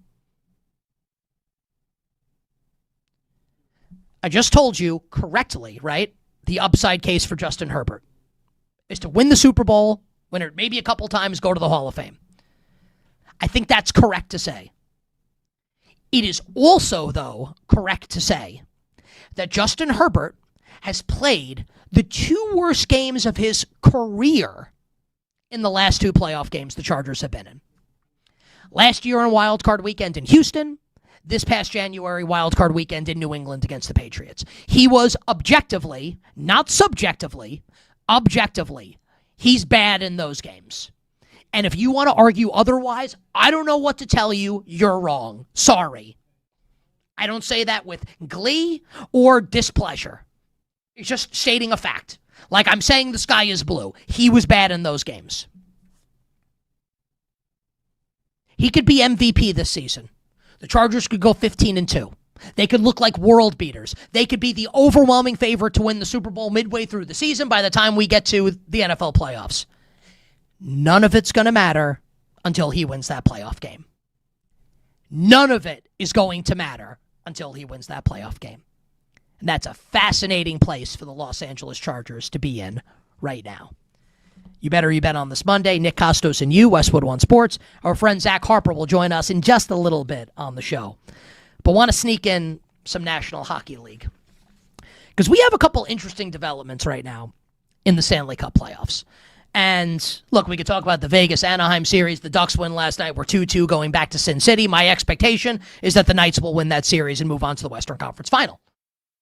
We could talk a little bit about Montreal, Buffalo, where the Canadiens got worked in Game 1, the Sabres scoring a number of power play goals. And since then, Montreal has railroaded Buffalo in the two games that have followed, outscoring the Sabres 11-3 in those two games, and the Sabres lost their cool in Game 3. How do we know it? Because they're saying it. Tage Thompson saying after the game that they kind of lost their cool.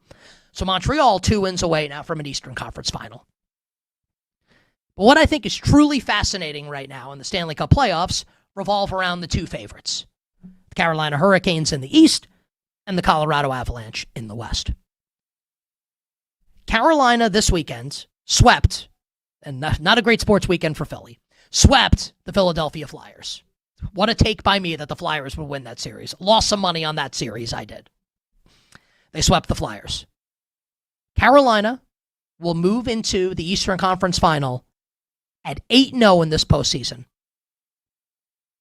becoming the first team since the NHL playoff format changed in 1984 to sweep each of the first two rounds of the playoffs. It's never happened before since the playoff format changed. They look like world beaters. And in the West, Colorado Avalanche, who have long been the favorite to win the Cup, Carolina is today. Colorado, they've also advanced, and I understand that plays into it.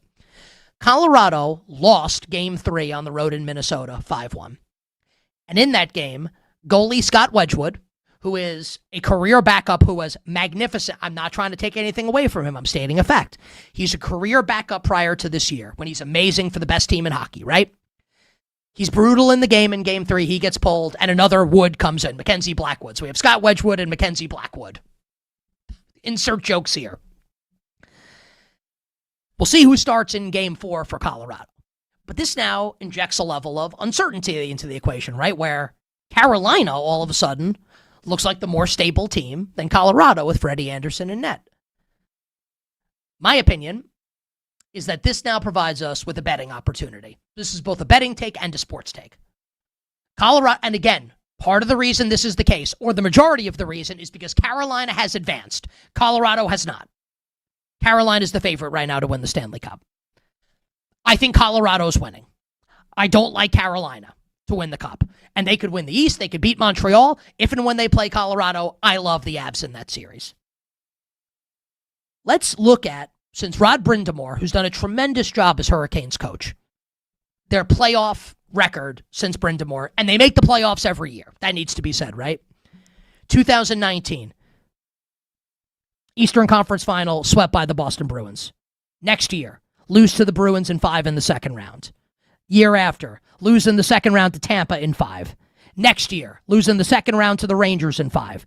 Next year, swept in the Eastern Conference Final by the Florida Panthers. Next year, lose in 6 in the second round to the Rangers. Last year, lose in 5 in the Eastern Conference Final to Florida. 7 straight years in the playoffs, 0 trips to the Stanley Cup Final. That's unprecedented in the history of the National Hockey League for a team to not make a coaching change and break through. Even the Capitals team, that it felt like it took Ovechkin forever to win a cup, they missed the playoffs one year. They had 3 different coaches for Ovechkin before Barry Trotz got them over the line to win the cup in Washington. So forgive me if I'm gonna pick against Carolina here to win the cup, given what history tells us. They feel to me right now like the NHL equivalent of the Buffalo Bills or the Baltimore Ravens. I think they need to move on. And maybe I'll be proven wrong, and maybe they win the cup. I think they probably need to move on from Rod Brind'Amour, and he should get another job immediately if and when he gets dismissed from Carolina. Immediately. Just that. If and when we get there, give me the Colorado Avalanche to beat the Carolina Hurricanes. And right now, Carolina's the favorite, and Colorado's the second choice on the board. Quick break on the other side, talking the NBA playoffs and some NBA draft lottery. The great Zach Harper from NBA Radio and The Athletic here on a Monday.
Julius Randle's arrival. Knicks went through a lot of dark years as Dadier knocks that one down. And they just tied the playoff record for most threes. Now, back to You Better You Bet with Nick Kostos on Westwood One Sports. The great Mike Breen on the call. And I opened the show with this, man. The Knicks' greatest achievement yesterday was not 11 first-quarter threes, not 25 threes in the game, not scoring 144, not just sweeping the Philadelphia 76ers, not just turning the Sixers arena into Madison Square Garden. No. It was ending that game so early that we could all enjoy Mother's Day. Don't have to sweat and watch a basketball game for 3 hours when you know the outcome's decided in the first couple minutes of the game. Shout out to the New York Knicks on behalf of mothers everywhere. This segment on You Better You Bet sponsored by Progressive Commercial Insurance, protecting your business vehicles 24/7. See if you can save at progressivecommercial.com, progressivecommercial.com. Joining us right now on the show to talk all things NBA, the great Zach Harper, SiriusXM NBA Radio, and The Athletic. Subscribe to The Bounce, his awesome NBA newsletter, via The Athletic, and you can check out the link in his Twitter profile at Talk Hoops. My friend, welcome back. How's it going? Oh, my God. I've been in New York for, I don't know, a week and a half working these like X Live shows and NBA TV and all this stuff, and it's great. I don't know how you guys watch basketball on the Eastern time zone. It's crazy. It's a crazy endeavor. Like, I don't know why things haven't just moved to fit into the East Coast time zone. So not only, so take it like for me, right? So I'm on the air at 9 a.m. So like you can't wake up and watch the game the next morning or TiVo. No. The TiVo is ancient at this point. You know what I mean? So I'm up late watching the games. Also, I have a 2-year-old. So I don't. Far be it from me to make it about me. But yes, staying up all night. So it could be worse than getting paid to watch like basketball games all night. Yeah. Oh man. Yeah. Dude, it's rough. I've realized I'm as soft as it comes. I thought I was a tough guy. I'm as soft as it comes when it comes to time zones. I just can't handle it. You are like a pop culture stud.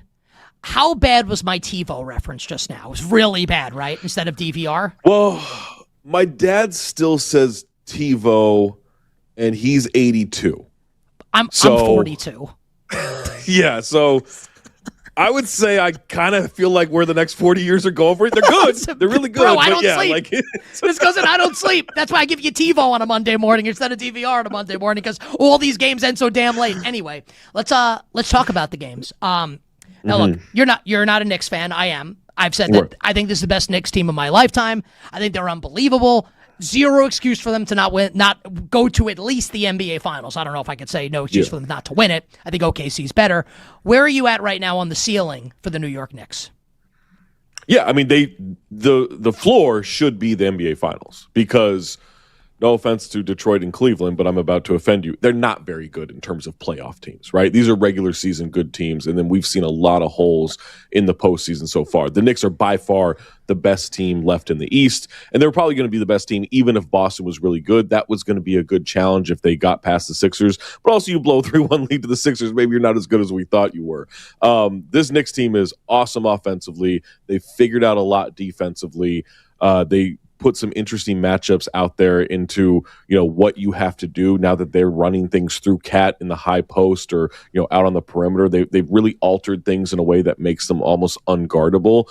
You get to the finals, you're dealing with either San Antonio or OKC. If by some chance Minnesota made it, I could definitely talk myself into the Knicks are the better team. I don't think it takes a whole lot of mental gymnastics there. But against San Antonio, who's still very young, but incredible across the board, and OKC, the defending champs, especially if they get Jalen Williams back, it wouldn't be bad to lose to them, but you got to at least get a chance to beat them. How disappointing would it be? Honestly, my stomach's turning right now. If the Knicks lose to, because as a Knicks fan, you lose to the Thunder in the NBA Finals, it sucks, but you can deal with it, right? They lose to the Pistons or Cavaliers, and we're talking absolute devastation. How is the Knicks season a failure, Zach, if they don't make it to the NBA Finals? How do you parse through that? 100%. It's 100% a failure if you don't make the NBA Finals. This is set up for you to now, basically, you've punched your ticket. You're just waiting to see who you're punching it against, right? Detroit is a mess offensively, and Jalen Duren has completely disappeared in this postseason. So that threat, it's still good. It would be a tough series, but the Knicks should absolutely win it. Cleveland, thought, hey, we've been horrible for the last 3 postseasons. I know what'll fix that. James Harden, who is a basket case in the postseason when it comes to elimination games. And everyone, his numbers aren't that bad. Show me the numbers in elimination games that are good. He's not like it. Somehow they thought it was like when Philly thought, hey, we've really struggled in the postseason. You know what? Paul George is going to fix this. Like, it's just baffling to me. No, like if they lost to either Detroit or Cleveland in the conference finals, I think you legitimately have to overreact and say, okay, there's something wrong with this core. We need to alter it, because you can't just go fire. I mean, you could just go fire the coach again. You could fire Mike Brown. But the reason that you fired Tom Thibodeau, well, there are a few reasons. But one of the reasons was like, hey, we expect to get to the NBA Finals, and you didn't. To do that with then Mike Brown with this setup, there's no Indiana in your way. This is as easy as it can get for them. Did you have any issue? I defended him earlier in the show. Did you have any issue with Joel Embiid basically calling the season a success, even though they got swept, because he feels healthy now? Do you have any issue with that? I get what he's saying, right? Like, I get what he's saying. I also think, like, the Sixers did figure out a lot this year. I mean, they were horrendous with guys in and out of the lineup last year. This year, he didn't even play half the games. But if at the end of the season he was like, hey, I think we figured out how to manage this thing, and you believe that is a stepping stone to success in the future, great. That also might be something where, like, when people are like, hey, I'm really good at this, and everyone else is looking around like, no one's telling you you're not. Like, why are you? It's almost like you're trying to convince yourself of something that people don't really consider. Like, at this point, I don't think that people really consider the Sixers or Embiid anything in the postseason. They just kind of exist, right? He's trying to convince himself, hey, this is a stepping stone for next year. I figured out how to be healthy at this point in the year. Now we can do something in the playoffs. To me, that was just like some daily affirmation stuff. But maybe I've lived in LA for too long. I love that last line there. We'll get back to the Eastern Conference at the end. We'll get a prediction for Cavs Pistons tonight. But Zach, let's turn our attention to the West now. And the first question I'm going to ask about last night with the Spurs and Wolves is going to be phrased in a certain way here. Now, you're really plugged in as it concerns the NBA. Maybe you have a lean towards this. No one knows the answer just yet. What is your best guess, based on your knowledge of the league, anyone you may have spoken to, on if Victor Wembanyama will or won't be suspended for Game 5? And then we can talk about what actually happened. Oh, no chance he's suspended. No, zero. Chance he's suspended. Like, yeah, that they're not going to do that. Like, and I don't think they should either. Like, yes, it was a bad elbow. I almost thought Mitch Johnson should have challenged the play to say, hey, he got fouled by Jaden McDaniels, then through the elbow. So if anything, that should be a dead ball technical foul, which is then what it would be. If you do that, like I was wondering why he didn't even just try that. Counterpoint, if they challenge it, does Wemby get arrested for elbowing Nas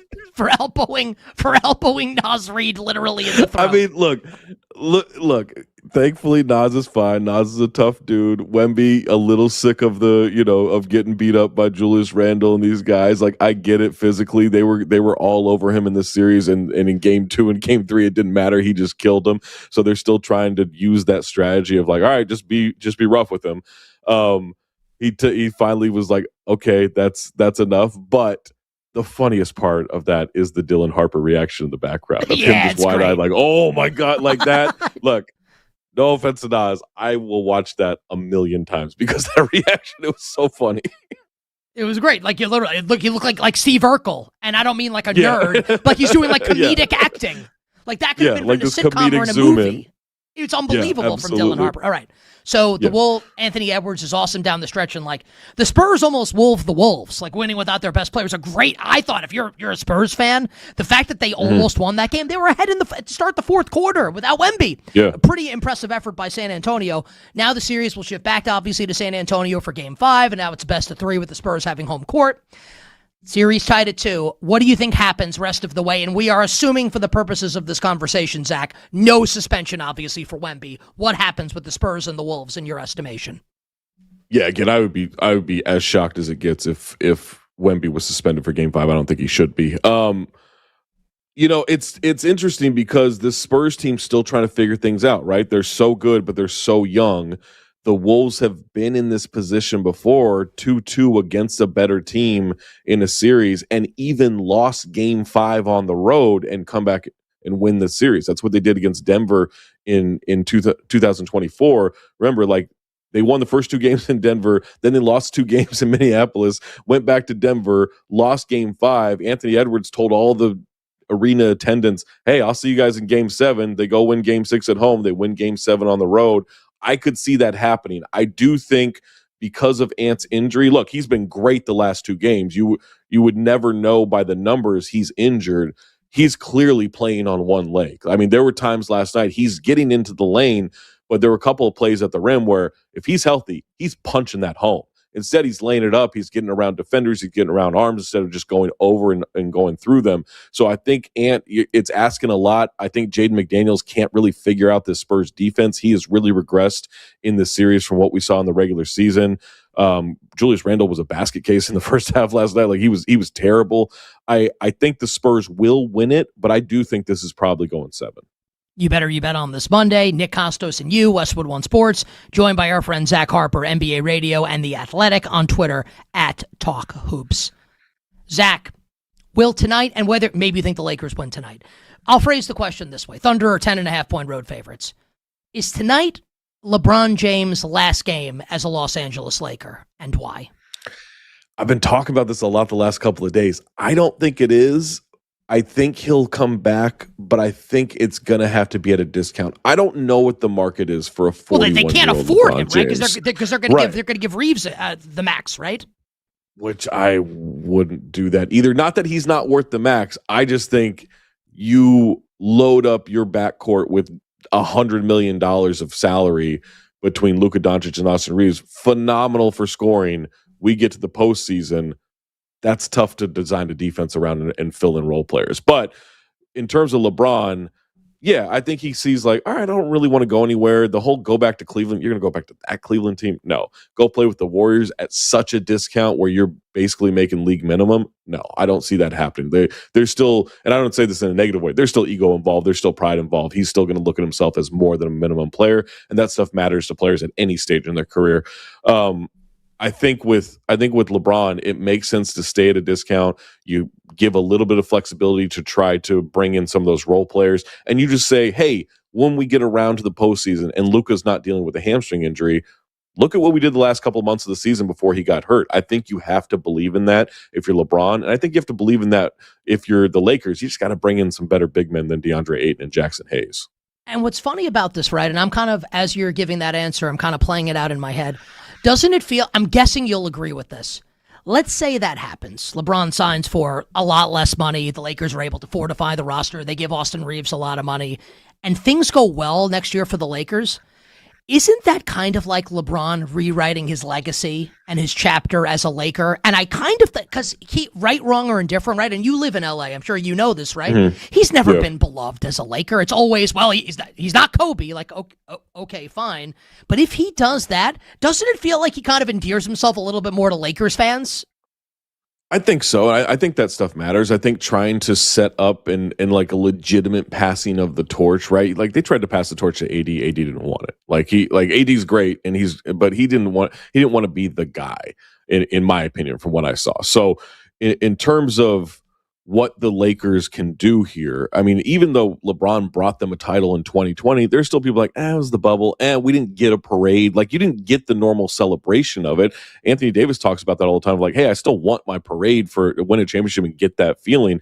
So it is a championship. It doesn't feel like a championship in some ways. So you can't even be like, hey, he came here and made this work. It was such a weird time. So yeah, like he's always going to be held against Kobe because he was held against Kobe for so long. And then he ended up on this franchise and people were like, this is not like Kobe. But I think setting up that passing of the torch to give Luka as much success now and in the future, that matters. Lightning round to close here. A couple ones. Give me the answers quickly if you'd be so kind. Mm-hmm. If the Lakers lose tonight, what is the % chance in Zach Harper's mind that this is the final game of LeBron James' career? 25%. So that's a big number. That this could be LeBron's final game tonight. I am a little bit going off the fact that I also have had sciatic issues, and so it just sucks. you, me, and LeBron James. And LeBron and I are built the same. So this. Yeah, which of these things? How much money do you spend on your body, Zach? Because it's LeBron about $1 million per year. Roughly $1 million a year, but it's mostly Postmates, if that counts. And I would say mostly on that beard, which is always very well manicured. Yeah, pretty much. Who do you like tonight? Cavs Pistons. 30 seconds. I'm going to say the Pistons. I just don't believe in the Cavs. I know the Cavs are undefeated at home in this postseason, but I do think the Pistons are the better team. I think they got a good lesson in closing games last night or the 2 nights ago. So, yeah, give me the Pistons in a close one. Final question, 30 seconds for the answer at max.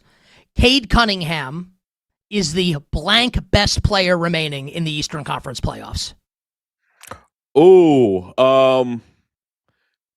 Second best player remaining, but he's not close to Jalen Brunson. I think Cade. I'm a Knicks guy. I think Cade's better. Now the Knicks have 2, 3, 4, 5, and 6. I think if it's Knicks Pistons, but I don't know. I kind of think Cade's. He's 58 turnovers in 10 games. 58. That's a lot. Zach, you're the best. Would you like to? Our executive producer Bill Zimmerman does a trivia question at the end of every show. The question today is NBA themed. Would you like to try to answer the question? Let's do it. Billy Z, what do we got for today on a Monday? All right, here. The Oklahoma City Thunder last year became the 4th franchise to win NBA championships in 2 different states. So they won one with as the Seattle Sonics in the late 70s, and then as the Oklahoma City Thunder. I just want you guys to name the 3 other franchises in NBA history. So no ABA, no BAA, none of that. NBA history that have won championships in 2 different states. All right, so the Lakers are one, right, with Minneapolis and Los Angeles. And LA. Yep. Are the Warriors another? The Warriors are another. The Philadelphia Warriors won it with Chamberlain. What's the third one? We both got that really quickly. Yeah. Well, this is a good one. Am I cheating if I bring up teams in the NBA? That's not cheating, right? Oh, did Philadelphia? Did they win one when they were in Syracuse? Zach Harper nails it. The Syracuse Nationals and the Philadelphia 76ers. That is the 4th one. Let me ask you, you could have given me, I'm being honest, 1,000 years and I wouldn't have gotten that right. I'm being honest. Do I get any credit for getting this answer correct, or does Zach get all the credit? You guys, you get credit. Yeah, it was a team effort. Yeah. I mean, you do 2 honestly, like the Warriors won. How many people the Lakers won? I think is pretty easy. In a million years, I wouldn't have gotten the Syracuse Nationals. That's a great job by Zach Harper. Zach, you're the best. At Talk Hoops on Twitter, The Athletic, and NBA Radio. Stay well. We'll talk soon. All right, buddy. Thank you. Our bets for tonight wrap up. Great job by Billy C. Our bets for tonight wrap up the show right after this.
You Better You Bet with Nick Kostos and the crew. Presented by BetMGM on Westwood One Sports. BetMGM players will receive an Any Sport Odds Boost token. To use the token, add a wager made up of bets from any sport to your bet slip and activate the token. If you win your wager that was made with the token, you'll receive extra winnings and unrestricted bonus dollars. Download the BetMGM app today and please gamble responsibly. Thanks to our crew on this Monday, Bill Zimmerman, the returning Tyler Morales, Grant Leader, and all week for Kenny Henderson. Thank you, Grant. Downtown Mike Brown, Dan the Man Turner. Thank you very much to our crew. Black and Abdallah coming up next on Westwood One Sports. Jeff Goodman and Zach Harper, our guests for today. All right, let's get to the bets for tonight, which means we need our friend Grant Leader, Grant, to kindly drop that dope-ass beat.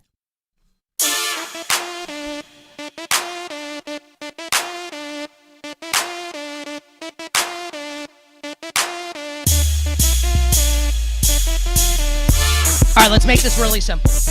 Tonight in the NBA, Game 4, Cavs-Pistons. Cleveland with a nice win on Saturday in Game 3, where James Harden, actually good down the stretch of the game.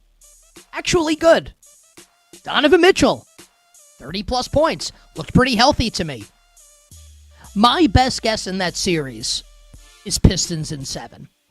I will get to Game 7, and James Harden will do what he always does in Game 7s, and Cade Cunningham, it'll be winning time, and Cade will win that series for Detroit. But I think we're going to go 7. I hope we go 7 as a Knicks fan. Let these teams tear each other to shreds before the Eastern Conference Final. Give me the Cavs tonight to win. Send this back to Detroit, tied at 2. And I will parlay that. Cavs money line. Just give me Cleveland to win the game with the Thunder to send the Lakers packing tonight. Cavs Thunder, 2-team money line parlay, minus 115 at BetMGM. I told you earlier in the show about Colorado, the Avalanche, right? And Scott Wedgwood not playing well in Game 3 against the Wild. Colorado up 2-1 in that series. I don't care who's in goal tonight for the Colorado Avalanche. Mackenzie Blackwood, Scott Wedgwood, Woodman from Mega Man 2. Doesn't make a difference to me. P.G. Woodhouse, the great author. Doesn't matter. Danny Woodhead. Doesn't make a difference. Give me the Avs minus 135 to win and take a 3-1 lead back to Mile High in game number 5. And in Major League Baseball, my Yankees just got swept by the Milwaukee Brewers this weekend. I'm just telling you as a Yankee fan, this is generally how it goes. They're going to swoon a little bit here. They'll be fine. They're a huge favorite tonight against the Baltimore Orioles. They just nuked Baltimore in a 4-game set recently. I'll take the Orioles tonight plus 150 against my Yankees. It doesn't give me pleasure to bet against my team, but I think they're going to lose. So Orioles plus 150 against the Yanks. Avs minus 135 at the Minnesota Wild, and a 2-team moneyline parlay, Cavs and Thunder, which pays minus 115 at BetMGM, and a partridge in a pear tree. That does it for the Monday edition of the show. I will talk to all of you tomorrow on a terrific Sports Tuesday. Until then, I'm Nick Kostos wishing you minimal sweats, winning bets, the absolute very best of luck. Our pals, Bleck and Abdallah, coming up next on Westwood One Sports.